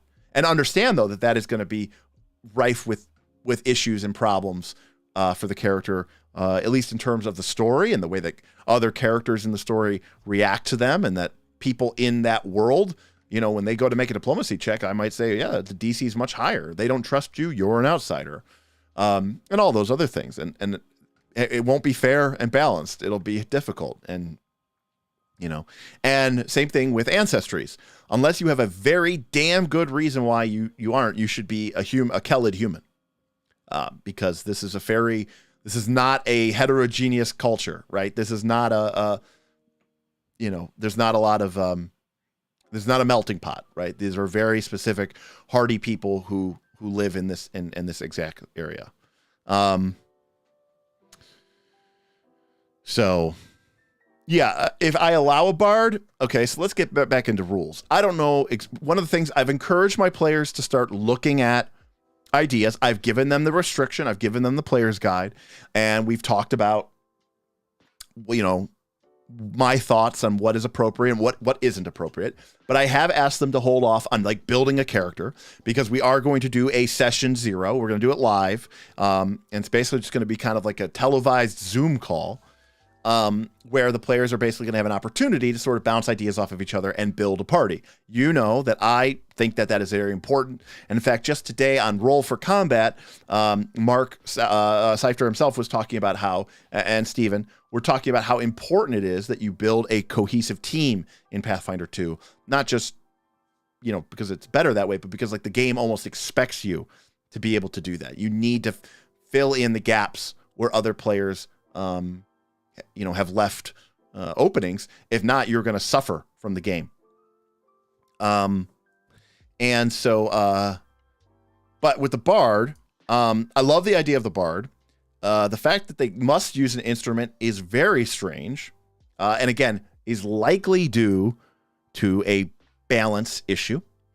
For some odd reason, they probably felt that the bard needed to be able to have a hand or something in order to use an instrument, because that's somehow part of the balance, and that is fairly silly. And the occult spell list is the other problem. Not just because I don't think it's a good list for the bard, but I also just don't think it is a good list for this game, right? It doesn't seem appropriate, almost in any aspect of it. Maybe some of the, the tales, like the illusion spells, like they like the bard is sort of, painting the sky with their magic, but like it almost makes more sense to me that they would be a primal caster in this type of realm, right? Primal list should be the number one go-to, with sort of divine being second place, and then, arcane, and then probably occult, honestly, maybe at the bottom. So, the deception and tricks of the occult spell list are not something that would be, encouraged or supported in this society. Those are the tricks of the weak Southern people. So yeah, I don't know. If someone really wants to play a bard, we may switch it up. I might swap their tradition out for primal and possibly let them go without an instrument, or something like that to that end. That being said, I don't think that they necessarily make sense that they have to be a singer, but a war, because you could see someone with a drum or a flute or something like that. Hey, Anthony, enjoy your game. Thanks for stopping in. Yeah, exactly. Make him a skald, I think that'd be cool. Take care, buddy. So yeah, we have androids, but not in Realm of Mammoth Lords. There are androids in Numeria, but that is a very different country. That is not where the Realm of Mammoth Lords are. And I can promise you there will be no androids in this game. Also, I don't have a problem with tentacle, magic, like for like the evil, weird outsider sorcerer who has like a third eye twitching on the side of their brow. I do have a problem for it being part of the spell list that like the bard has access to. It's just very weird to me. And you could say, well, they don't have to take that spell. I mean, that is true, but the fact that they even have access to it, it's like one of those things where it's like, it still kind of bugs me. I personally feel like the bard should have a completely different spellcasting system, blah, blah, blah, blah, blah. So back to the rules. So free archetype, yes, but it is going to be limited. Classes, ancestries, restricted. What about the rules? Well, one house rule that I know I'm going to be using is what we call the M&M hero point rule. The Mutants and Masterminds hero point rule. This was a D20 game. Came out 2004-ish, 2005. Made by Green Ronin. It's a superhero game. And it used hero points, which did not exist in 3rd edition. But they work fairly similar to Pathfinder 2 hero points, which is if you make a D20 roll and you don't like the result, you can spend a hero point to re-roll that D20 roll.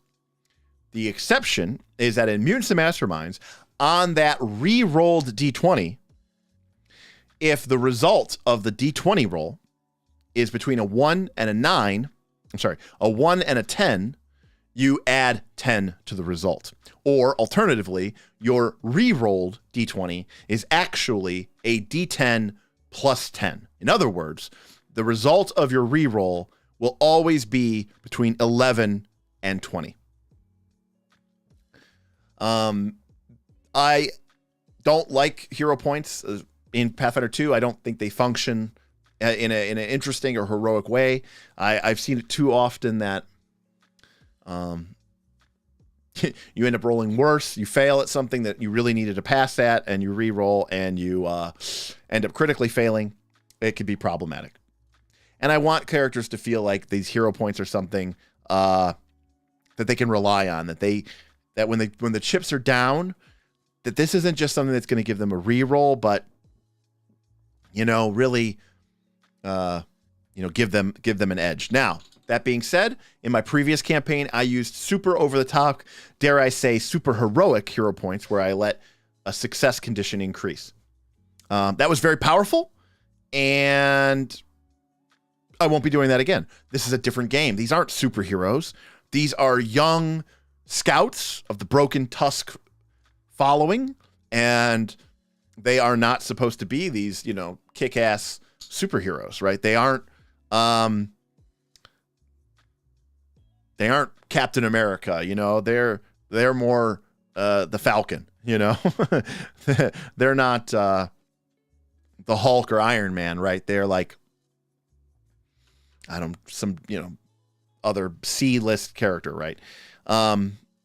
Right, that's right. They aren't superheroes, but they do get the re-rolls from the superhero game. That's correct. That is true. But it is still a power step down from what I used to use in my original game, for sure. So yeah, we're going to be using that rule because I want hero points to feel like, okay, this is actually an opportunity for me to do better on this die roll. And if I rolled a 6 or something, I know that I can minimally get an 11. And that'll be really important.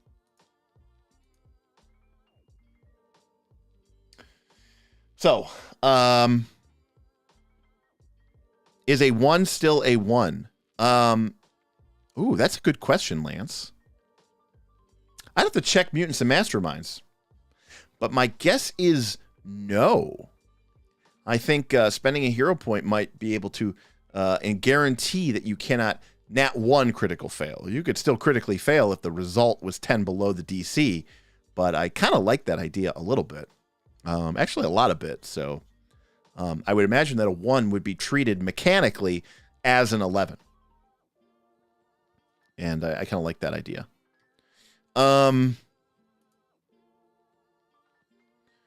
Let's see what else. Oh, right. The other thing that I'm going to use is I am going to change up the way that I do the aid action. GM Scott, I do not know. I've not been sending in tips, but I haven't gotten one in a while, so maybe that's why. Sounds like you're trying to give me one, but that would be awesome. The page seems to load for me, but I don't know. That's unfortunate if that is true.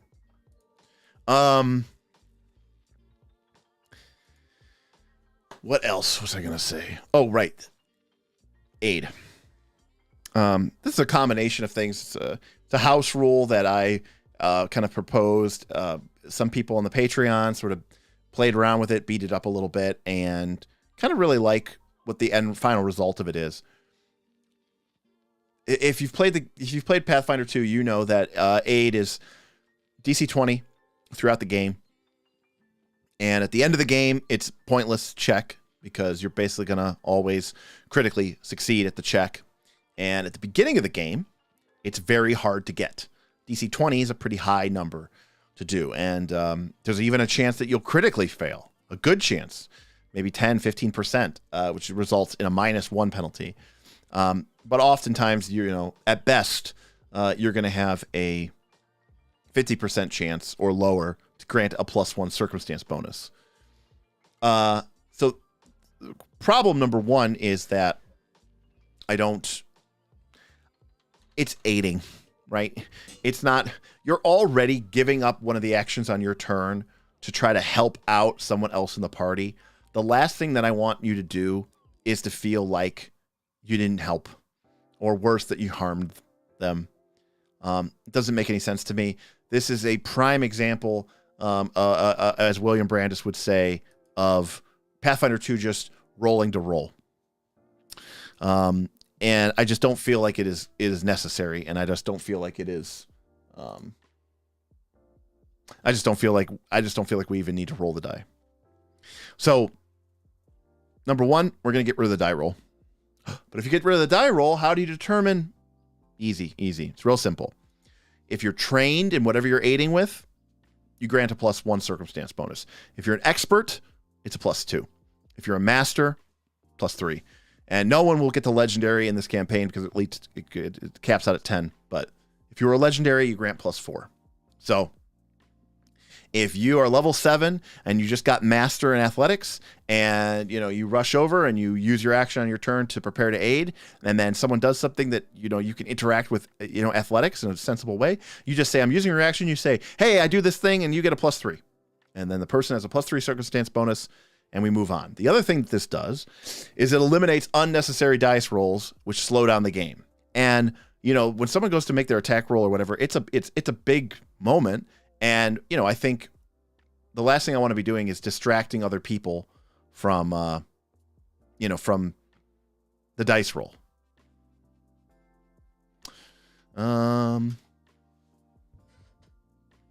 don't know. Let's see.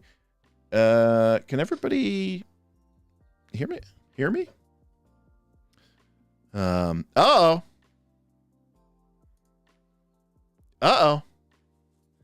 We got our first adventurer.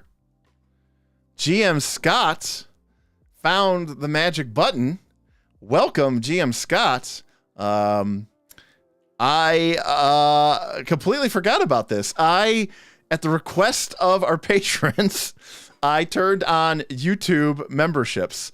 And if you, GM Scott, you're first. So not only do you get a new color for your chat, but you'll also get a loyalty badge, which will show how much you have as a. I forgot about this too. It gives you a loyalty badge, which will show what level of how long you've been a member, and you get access to special member-only emojis that you can now use in the chat. I think you can access them through the emoji commands. And as we get more members, we can unlock more special bonus emojis. So we brought over some of the favorites from our Patreon. Hey, thank you, Steven. Welcome. So, yep, we've got the Knights of Last Call logo. We've got the Math is Tight. We've got the Pathfinder symbol, Pathfinder Hero Point symbol. And of course, because of our new AP coming out, we have the mammoth symbol. What would it be right? It wouldn't be right if we didn't have the mammoth, right? So you gotta have the mammoth. Anyways, so very excited for everybody to join, and hopefully as we get more and more of these, we can sort of add more and more cool little trinkets and emojis and stuff like that, which is really, really cool as well. And there's even an option within YouTube for me to, do some members only polls and some members only posts for the community. Again, the Discord is very much where we live and breathe and die. But if, you want to have some extra little perks in the chat for these live streams, if you want to have some extra fun emojis, these cool little loyalty badges to show that you aren't just a knight of Last Call, but that you are an adventurer of the a YouTube adventurer, then that's what the membership option is for. So there we go. That's what I wanted to see. So very awesome, very cool. And thank you, everybody. Very, very cool. So, and of course, if you're a member and you're a member of the Patreon, let me know what we'll be able to add a couple new emojis because we got our first couple adventurers. So very cool stuff. Well, let me know what else we need to add. We had to put in some of the bare essentials there. But anyways, going back to the tips. The tips. The aids. So yeah, so basically if someone is trained or expert, they'll just go in and go, hey, I'm going to help you out with this skill. I'm going to help you out with this spell attack. I'm going to help you out with this proficiency. Whatever my proficiency level is, you either get a +1 or +2. Okay, what does this do also? Number one, before, if you're aiding somebody, because you knew you had to hit that DC 20, or ideally hit the DC 30, you felt really pressured to always use your very best skill. Right? The one that had the absolute best bonus. The one with your highest level of training, the one with your highest stat. Using this process, if you are expert in a couple different skills, then pick any of them that seems like they apply, and you're going to get the +2 bonus. Number two, this campaign only goes to level 10, and you really don't get master until level 7. Well, under the standard aid rules, there is no difference between trained and expert. Both trained and expert give you a +1 bonus if you hit the DC 20, and they give you a +2 bonus if you critically hit. So mechanically, there is no difference between trained and expert. I personally would like to see a little bit more of a difference there, and I think granting a +2 circumstance bonus feels great. And then as we reach the end of this campaign, which for us will be like level 7, 8, or 9, if someone is a master in a skill and they want to use an action to aid one of their fellow adventurers, I really want to reward that. I want to encourage that, and if that means granting them a +3 bonus, which ordinarily you would only get on a critical, but if I can avoid that by just skipping through it. And by the way, to put it into comparison, if you were like level 8 or 9, and you were a master in a skill and you had a high stat and an item bonus, you might have a +21, a +22, +23 to your skill check.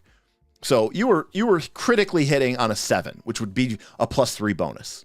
I am simply eliminating that, and it basically would be like on a 1, 2, 3, 4, 5, 6, you get a +1 bonus, and then a 7 or higher, you would get a +3 bonus circumstance. I'm just eliminating that roll. It's not an interesting roll. Let's just make it +3.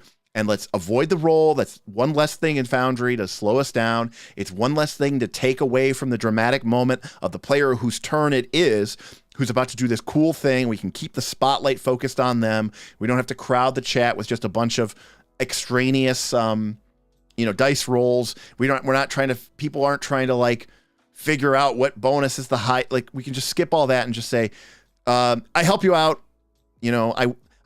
I say good luck with my diplomacy, +3, and you go, cool, I'm good. That's it. We don't have to do anything. Real quick, real snappy, really punchy, and then we can get onto it.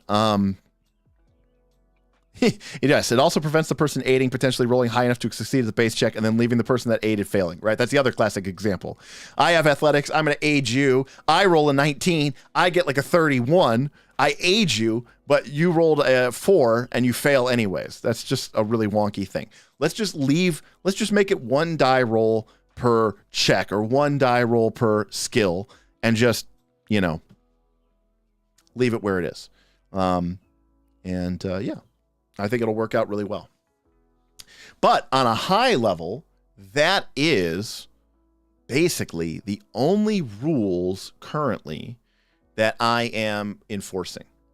There is this sort of overall flavor package that your character has to have an ancestry and a background and a class and a free archetype that sort of fit the theme and tone of the realm of Mammoth Lords.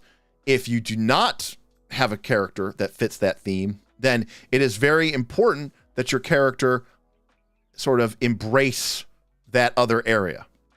Hey, there he is. Welcome, self-confessed cynic, to being a YouTube adventurer. We got it done, buddy. And we had more than one, so we'll be able to add some additional emojis. So we got the cool green name, and we'll definitely be going from there. I believe at 1 month, I think your badge becomes green because it follows the tiering of our Discord, of our Patreon Discord. But yeah, so I think we have these sort of thematic restrictions, which is, again, that those things need to match the theme of the land. And if you don't have something that matches that theme, then it has to be very exceptional. And we have to really figure that out. And you have to accept the responsibilities of that. And even still, that's going to be something that's going to be very restricted. Not everyone is going to be a unique snowflake. Number 2, we are going to use sort of an improved hero point, but still much less powerful than the prior incarnation. Instead, we're going to use the Mutants and Masterminds hero point rule, where the reroll is going to be D20, but if you roll between a 1 and a 10, you're going to add 10 and treat your D20 roll as if that was your new roll. So if you roll a nat 1, it won't be a nat 1, it'll be treated as if you had rolled an 11. And if you roll a 10, it'll be treated as if you rolled a nat 20 and everything in between. And then the third thing is going to be this aid rule. If you're trained, then you can grant a +1 bonus as a reaction. No die roll, no chance to hit or crit or critically fail or fail, just +1. +2, +3, +4. If you're expert, master, and legend, no one's going to get to legend in this campaign. but we could have a master at level 7, potentially level 5 if we have a fighter. And I think that is totally appropriate. It's totally fun. I like the aid rules. For me, Pathfinder 2 is at its most fun.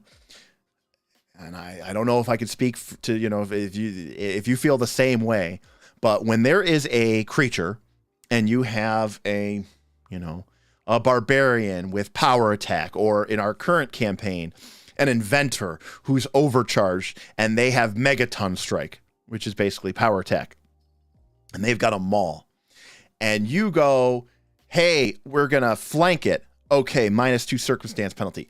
I hit it with a fear, -2 status penalty. I'm going to aid you, +2 circumstance penalty. And you have heroism on you, +1 status bonus. And suddenly that inventor goes from, needing an 11 or 12 to hit, and suddenly you've given them, the enemy's gotten 4 points of penalty to their armor class, and the inventor has gained, 3 points of bonus to their attack. And suddenly they're now hitting on a 4, and they're critting on a 14. That is awesome. Like, that's a great moment. I think that's so fun. It makes the team feel like you're working together, and you get rewarded for it. And I really want to encourage that. Wheels are gone, but TPK is still on the table. Absolutely. And I would argue more so, because without Derek hero points and without resolve and stamina, this is going to play a lot closer to standard Pathfinder 2. All my dice rolls are still going to be public, still going to be in the Pathfinder 2 channel. We're not going to be fudging. And just like Rise of the Rune Lords, to a certain extent, I mean, if the party all dies, the party's all dead. I mean, I'm going to go out, and once the party creates their new characters, I'm going to commission art. I'm going to pay for it. We had a $200 goal a couple weeks ago for art. Everybody paid for it. We made that goal. I took that money. I didn't pay myself. I'm buying art. I'm going to get cool character art. I'm going to get a cool stream overlay, and we're going to make it look nice. If a couple sessions in, everybody dies, oh well, Pathfinder 2 gives you a lot of safety nets, and if that's the way the dice fall, far be it from me to presume to interfere. So, no, Vin, we have not announced the party yet. I'm going to announce it to the patrons first, and then we'll make it part of the YouTube announcement. So, no resolve, no stamina. So no resolve, no stamina. We're just going to be using ordinary straight hit points. Part of the reason I used stamina and resolve is because I wanted the Knights of Last Call to feel like badass action superheroes, right? It's like Rambo, it's like in the middle of a firefight, he gets shot, he grabs a thing of dirt or gunpowder, he shoves it into his wound, and then he, bites off another plug of chewing tobacco, and he gets back in the fight. Big damn hero stuff, right? Like almost over the top, almost unrealistic. This game, I want it to feel more gritty. These are primitive people in a sort of harsh land. I don't want it to feel easy. I want it to feel a little bit more like time has to pass, and that hit points are a more precious resource, unless you have magic to aid in that regard. And so I think stamina and resolve would work counter-purposed to that. Damn it, Vin, you're so late. To quickly recap, going through the base 12, if we were to put a rarity tag on them, Alchemist is a rare, Barbarian, common, Bard would be uncommon, but even then I might want to change it to a Primal Bard instead of an Occult Bard. Cleric, uncommon, Druid, common, Fighter, common, Monk, rare, Ranger, common, Rogue, common or uncommon, probably in between, definitely depends on the type of rogue you are. Sorcerer, uncommon, pushing onto rare, and Wizard, rare. That is correct. We started 2 hours ago. Thank you for the super chat, though. It's very nice. Thank you, sir. And in terms of like APG classes, geez, let me see real quick. Gunslinger and Inventor are almost like a no-go completely. I would not really allow those. Oh, Champion's the other one I forgot. Champion would be fairly uncommon to rare as well. If someone wanted to be like spillover from like the, Mendevian Crusade or the World Wound, like that would be the, sort of the rare, instance of that.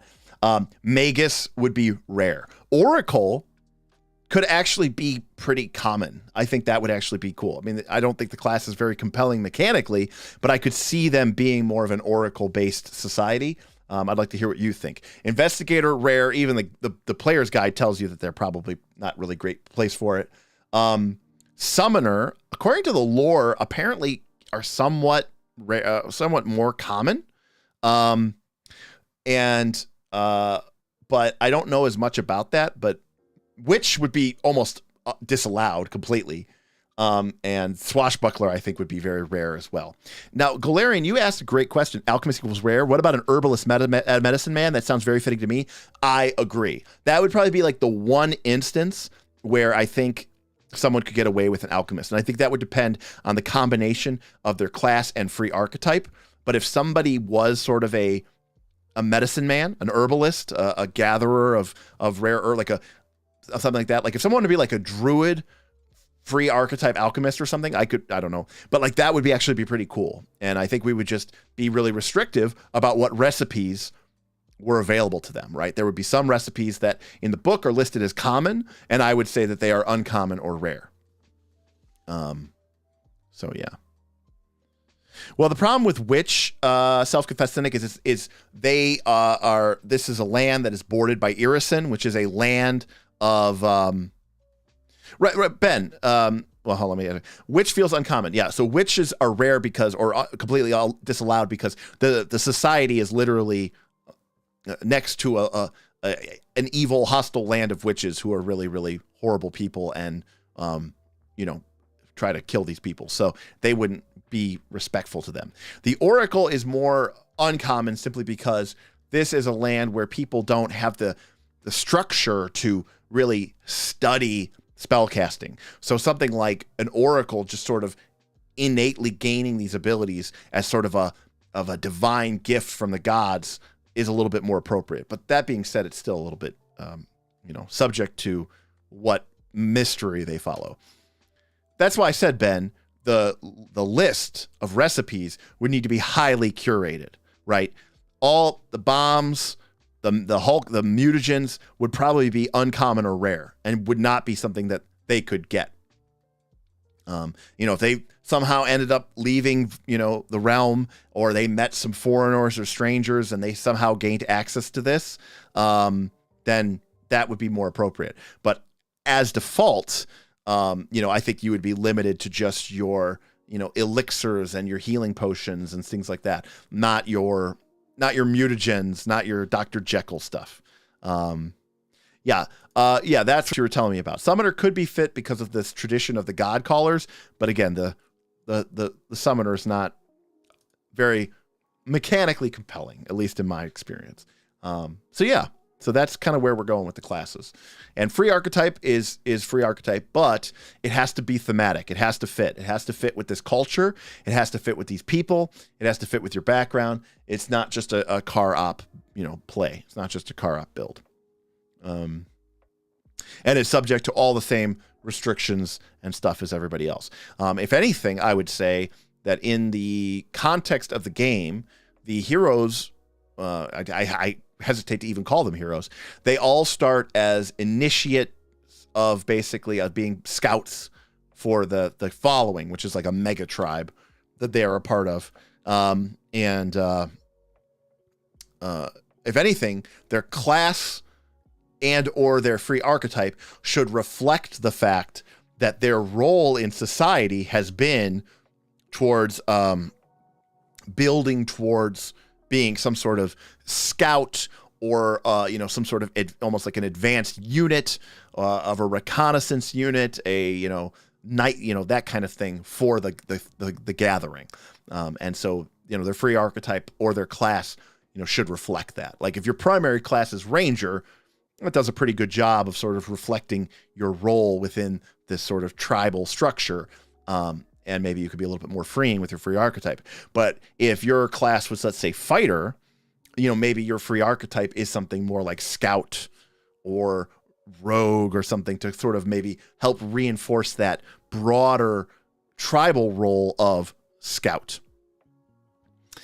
Well, yes. I mean, I don't want something that is silly, right? I mean, we have two options, right? We could try to play this. The Knights of Last Call are never going to play anything straight. We're never going to play anything without a little bit of a trolling and memeing and a little bit of silliness. But we could either try to play the game with an attempt towards being serious, or we could try to just full meme it out and just do whatever the hell we were going to do. I would prefer to try to do something a little bit more respectful of the source material and give it a good try, as opposed to just being trolls.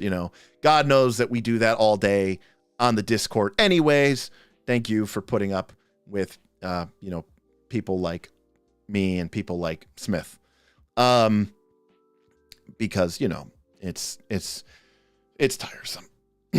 But I think that's kind of definitely the approach that we want to take is to be somewhat respectful. I think that I after Rise of the Rune Lords, I would like to see a game with some cool quality Pathfinder 2 fun, tactical action with a good healthy dose of fluffy bullshit time. And I would like to see how these players take the characterization that they have made and the world that these characters are living in and the sort of personality and person that they've created. And I would like to see how they maybe bring that character to life a little bit through their actions, not necessarily through their dialogue in character with a weird accent, but just to see them be different and understanding that is all, fluffy bullshit time. It's sprinkles on top of the sundae, and it's nice to have, but it's not a must have. And play it straight. And it's only a level 1 to 10 adventure, and hopefully we can get through it pretty quickly and on to the next one. I don't want to be one of these channels that plays the same game for 5 years. It's just not my style at all. All right. Well, we still got a good number of viewers in here. Hopefully y'all are having a good time. Yeah, I've seen that video. It's not great. Oh, Boothby had a question. Did I miss it, Boothby? Sorry, Boothby. Oh, here we go. Sorry. Question. Any thoughts on encouraging the taking of AP-specific archetypes that are unlocked during play? I don't know if Frozen Flame has any, but Strength 1000 has a few. It's what I run. Yeah, absolutely. I mean, I think that's great. When we played Abomination Vaults, it had a free archetype in there, which was, I think, called the Ghost Hunter or something. And I really encouraged it for Bob's Ranger character, who was a Tomb Warden dwarf. And we basically made him basically like a Ghostbuster who was going to the Abomination Vaults to try to, put an end to, this sort of paranormal spiritual disturbance. So definitely, anything that does come up. We kind of had a question earlier, the AP about the AP kind of focuses on certain elements of the leadership rules about building up followers and having that kind of like basically representing you kind of gaining power and station within your tribe and building up a tribe of your own followers. And that's something that if a player wants to, get into and lean into, I think that'd be really cool. And I'd really like to explore that. And that's something that also could be represented by free archetype. I understand there is an innate automatic desire to use free archetype, but that's to power boost your character because it's Pathfinder 2 and we're all a bunch of horrible munchkin shitty min-maxers. But like the beauty of free archetype should be that you can go, I can take whatever, it's free. I can just, this archetype isn't powerful. And yes, in a normal game, if I was giving up class feats to take this archetype, that would be a gut punch, but it's totally free. It's just for me, for the taking. It doesn't have to be good. It doesn't have to be powerful. It doesn't have to be broken. I'm just taking it for fun and for flavor and to help me have a little bit more variety in my character. And that's why free archetype should be cool. And of course, like the first thing that the Pathfinder community does is turn it into, class feats 11, 12, 13, 14, 15, 16, 17, 18, and 19. If I have one gripe, it's that. It's that people basically go, oh, you should use free archetype. But they're not saying that because they want to build a cool, versatile, unique character. They're saying that just because they want more class feats so that they can build some sorcerer champion rogue or something and have some ridiculous combination of abilities. That part is disappointing to me.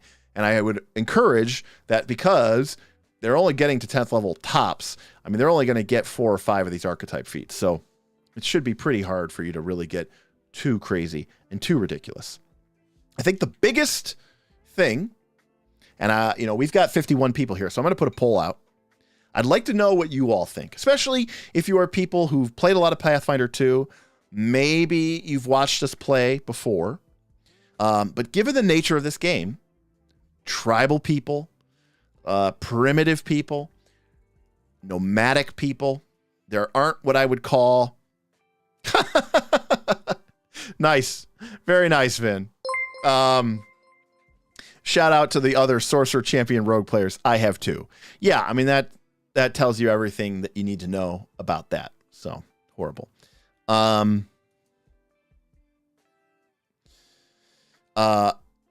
The one question that I have is, should we use automatic bonus progression? Because, there aren't like stores to shop at in the realm. These are not a people who are like interested in loot or, fat treasures. I hate to say it, but like the murder hobo aspect of this AP is very minimal. These are people who are trying to survive, who are trying to find a future for their people in a rapidly changing world. And the story that is, can the PCs, through their actions, maybe they can save their people, maybe they will fall short and their people will die. And so that is kind of what we're interested in looking at. I personally, could see it either way. I also like that it's convenient, it's easy, you don't have to sweat it. Like, it kind of gives the GM a little bit more. I mean, Ben, my supposition is that being that it is made by Pathfinder 2, I have not gone through it with a fine-tooth comb through all 3 adventures and figured out, do they give out the exact right distribution of of loot drops. But my guess is that they assume that people are not using automatic bonus progression, and thus my guess would be that they are, in theory, giving out the proper amount of loot. By the way, remember, this doesn't mean that the party doesn't get treasure per se. It simply means that they aren't worried about their +1 potency rune, their striking rune, their armor potency rune, their resiliency rune, and all that. All right, let's see what we got here. All right, final results. All right, well, 2/3 of you said yes. So that is something that I'll have to take a look at. I mean, granted, it was only a couple views, so there's that. But the The final poll will at least says that there are people who are interested or who think it's a cool idea. So I'll probably take a closer look at the adventure and then make a decision based on that. You people in the monster part stuff. Gah. I mean, I will admit that this is probably one of the few areas where that would actually be kind of cool. And I could actually see that being kind of cool. The default approach to monster parts I hate. But that could be kind of cool. So I will say that. Fair enough, Ben. Apparently we're having all sorts of technical difficulties. You can't vote. GM Scott's stream elements won't work. Things don't appear to be working at the moment. I don't know.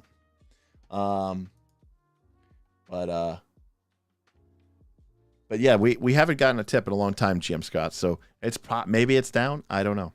Don't worry, we'll be here. We'll be here Thursday. But the most important thing is, I don't have to do a live stream from the boat, so I get to have fun on my vacation. Not that I wouldn't have fun with you all, but you know. I played an Ice Age campaign once, which was inspired by a Dragon magazine article that covered the subject. The campaign was just a tribe of gnomes trying to survive in a land of mammoths and giants. I guess when there's only mammoths and giants, being a gnome seems a little bit extraneous at that point. I think if you were just even humans, I think you're still pretty small. So, but that's pretty cool.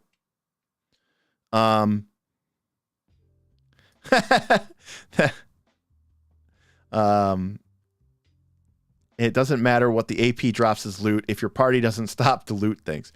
This is true, Storm Phoenix. This is true.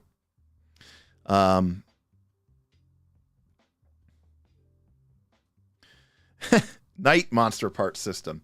Yeah, I mean, it's certainly an option for me to consider doing. And again, I don't want the campaign. Again, it's a weird thing. Like, I don't want the players to have to like shop, right? Like, because it's like there's no cities. There's no towns. These people live in tents and yurts that move along with the herd, right? Like, there aren't like people buying loot for 50%. They probably don't even have like a form of currency. It's all probably barter. So it just doesn't really make a whole lot of sense, the standard economical model. Again, something that I would love for the player's guide to have talked about, and somehow it didn't. Like, they really missed the mark on that. I feel like they tried to just be like, it's normal Pathfinder, but it's in this world. And like, again, I think it's really crazy how I almost feel like, same thing with like Poppets, by the way, and Leshies and all that other stuff. I feel like I respect those ancestries more than the people and groups that play them. Yeah, I said it. But Ben, yeah, I mean, to be fair, automatic bonus doesn't technically kick in until level 2. But you know, maybe there's something we could do to make it something that is interesting and kind of expands in the game.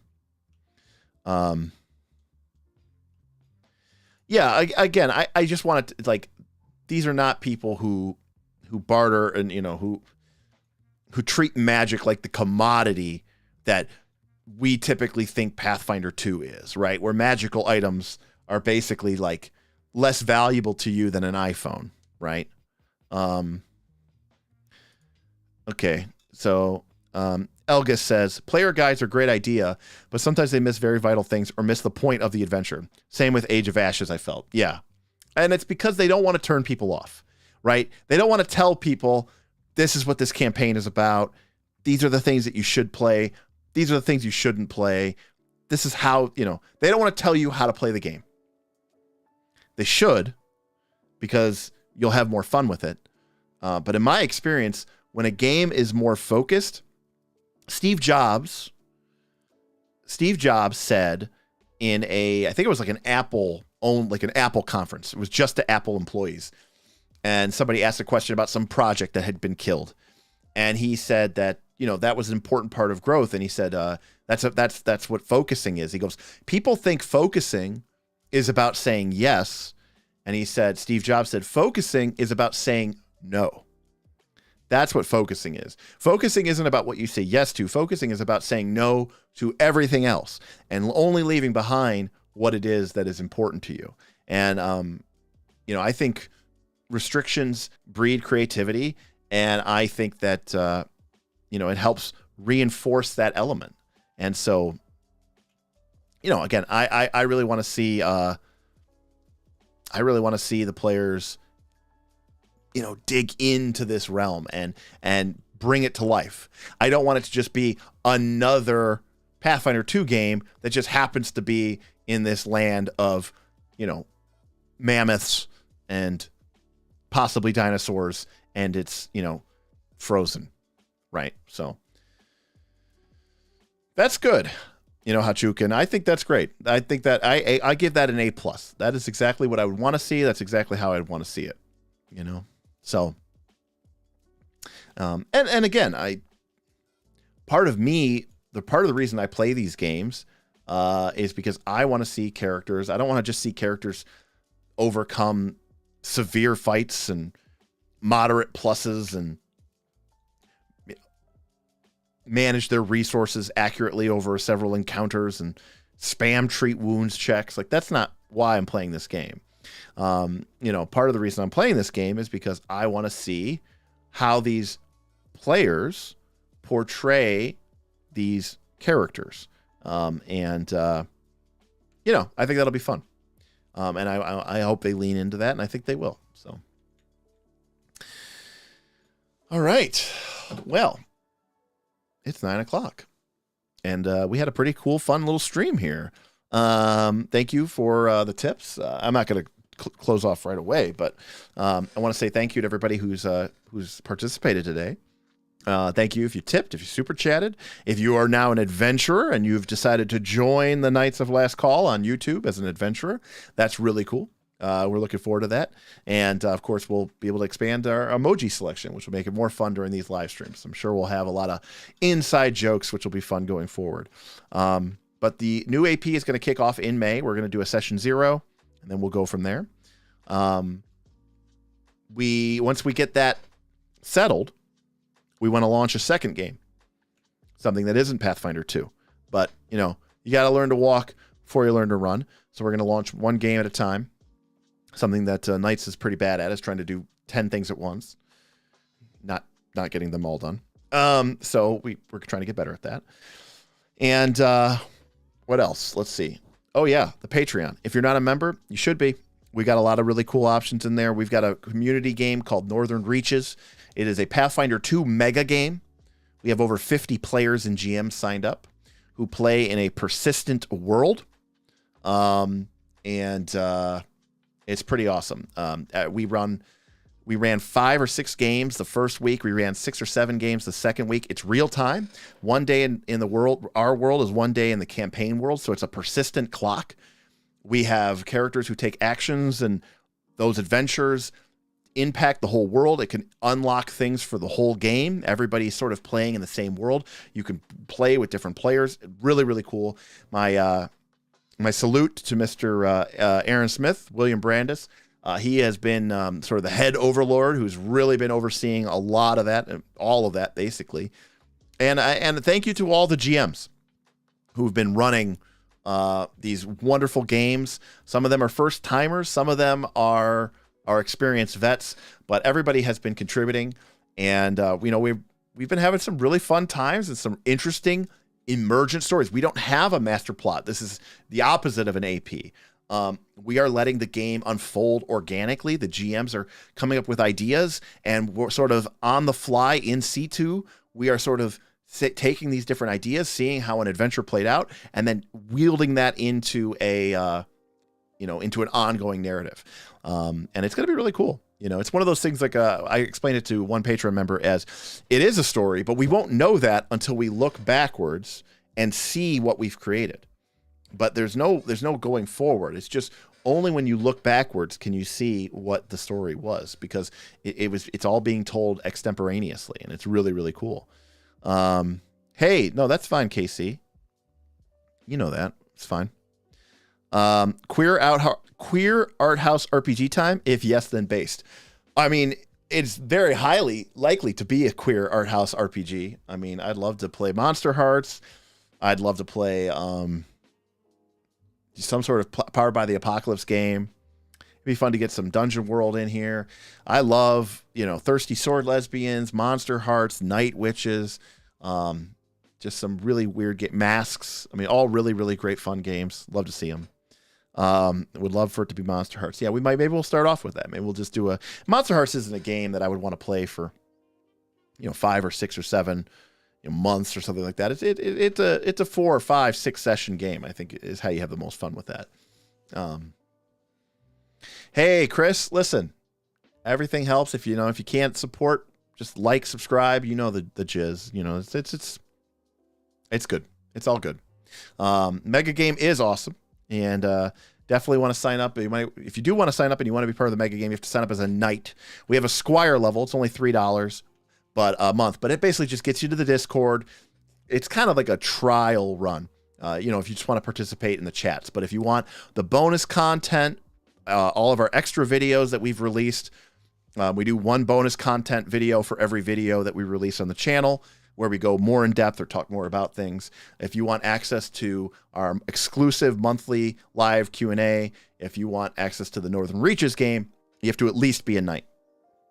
So I encourage people who are, nervous to try it out as Squire. But if you really want to get the full experience, you want to join as a knight or a champion. And if you really want to show off and show your love, then you become a hero, because you'll be at least a hero. You'll be a hero to me. And thank you to everybody who is a hero. Tremendous support. And a lot of our folks who are heroes, by the way, have been heroes since almost day one. Back in the, early days of 2021, when this channel, barely had 1,000 subs on YouTube. And a lot of these folks have been at the $25 a month level for a very long time. And they were doing it not because they were getting something. They were doing it because they supported us and they wanted us to succeed. And, I'm very, very appreciative and very, very thankful to the patrons. And that is why, every month we give away, we give hero points out throughout the course of the month. And then the person with the most hero points at the end of the month, I buy them a role-playing game book or supplement. If you have the most hero points at the end of the quarter, you get another prize. We are going to do a huge super mega giveaway. I'm probably thinking thousands of dollars worth of stuff at the end of the year for whoever has the most hero points for the whole year. And that's just from the channel. From me personally, one lucky Patreon member, at the end of the year, I'm going to do a drawing and I'm going to build them a custom made, all wooden to their specifications, gaming table, gaming vault table, anything that, like a la Critical Role, a la Wormwood, a la Gaming Vault. And then we're going to hand deliver it to your house, hopefully to play some games. So one lucky patron member is going to get that. When do I think we'll start the AP? So the plan, very tentatively, the reason I say tentatively, by the way, is that one of our players, is in the process of moving. And so that might really affect their availability. And so we want to make sure that they're available and that they're going to have internet at their new place and all this other stuff. But my goal or my hope would be to do session 0, at least, on something like the May 3rd, May 10th, maybe at the latest, and then get the AP started, session 1, something like May 17th. Or at the latest, May 24th. So expect a session 0, and then we'll get into it. We are going to, because again, we want to run multiple games. One of the things that we've also learned is that we like a lot of different games. So do you. So our Pathfinder 2 game is going to be twice a month. And then every other week, we're going to try to run something different. Some sort of crazy, zany, indie RPG, run some Dungeon World or some Legend of the Five Rings or some Monster Hearts. Throw some lures out there, see what bites, see what everybody, see what's popular, see what you guys want to see. But I would love to do some more exposing people to some of these other games that I really love. and that my players love, and just kind of let you see more than just Pathfinder, because that's a big part of who I am as a role player, as a role-playing game enthusiast. It's not just Pathfinder and D&D. This channel would make you think that it's just Pathfinder, but it's not. And a lot of those other games I love and like actually a lot more. I'm not playing Made, the RPG.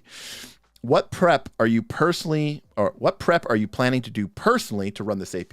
Well, much the same as I always do, Vin. I read through the adventures. I like to read all 3 of them if they're available. The 3rd one just came out not too long ago, just so I have an overall understanding. But part of it is I, being a fairly experienced GM, do not feel as compelled to lock in to whatever the pre-written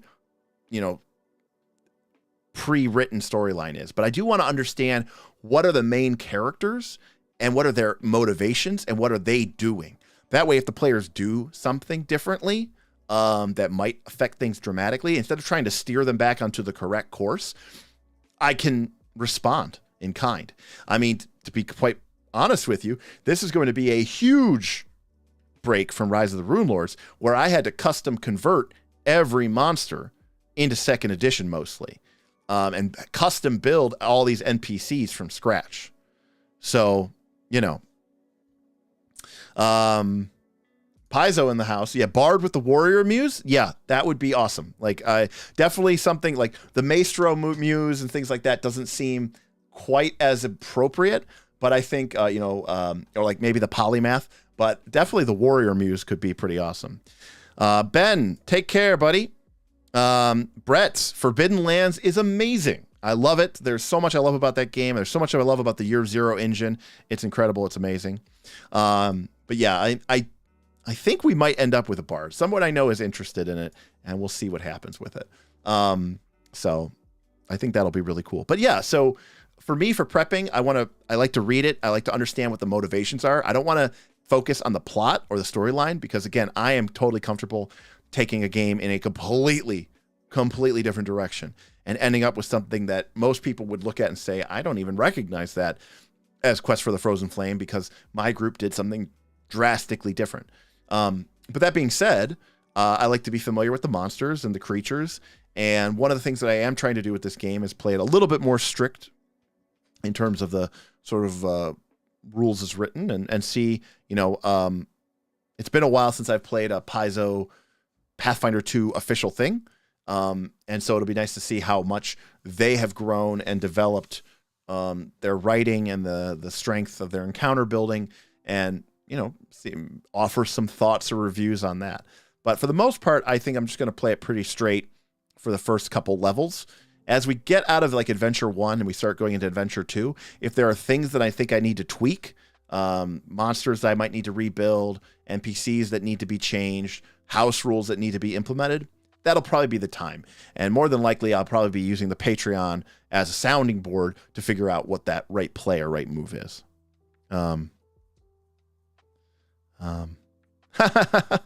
That is usually how it goes. But I played Made RPG at Gen Con like a long time ago. But I do not own that. I do not own that one. So yeah, I guess that's gonna about. I think that's gonna do it. I think that's gonna do it for me tonight. So thanks everybody. We'll be live again Thursday. We've got a night school coming out this week. I have to get my stuff done. But I'm trying to edit that and get another night school episode out. It's a good one. And got a really nice, I think we have a really nice bonus content for that one too, if you're a Patreon member, if you're a knight or higher. So that'll be fun. And we just did a product review video, which I'd also like to get out if I can. It might not release until next week, but at least I need to get the editing done before I'm on a boat in the middle of the Caribbean. And that'll be really fun. And what else we got? Oh, and we have a really long podcast episode that we just recorded. So hopefully we'll be getting that out soon too. So we got some cool stuff coming out. But we'll be back Thursday with Spells and Magic. We're going to continue our level 3. We finished up Occult last time. So we did Divine, Occult, and now we'll be moving on to Primal. So if you're interested in the spells and our All Spells Ranked series, I will see you here Thursday, 7 p.m. Eastern Standard Time.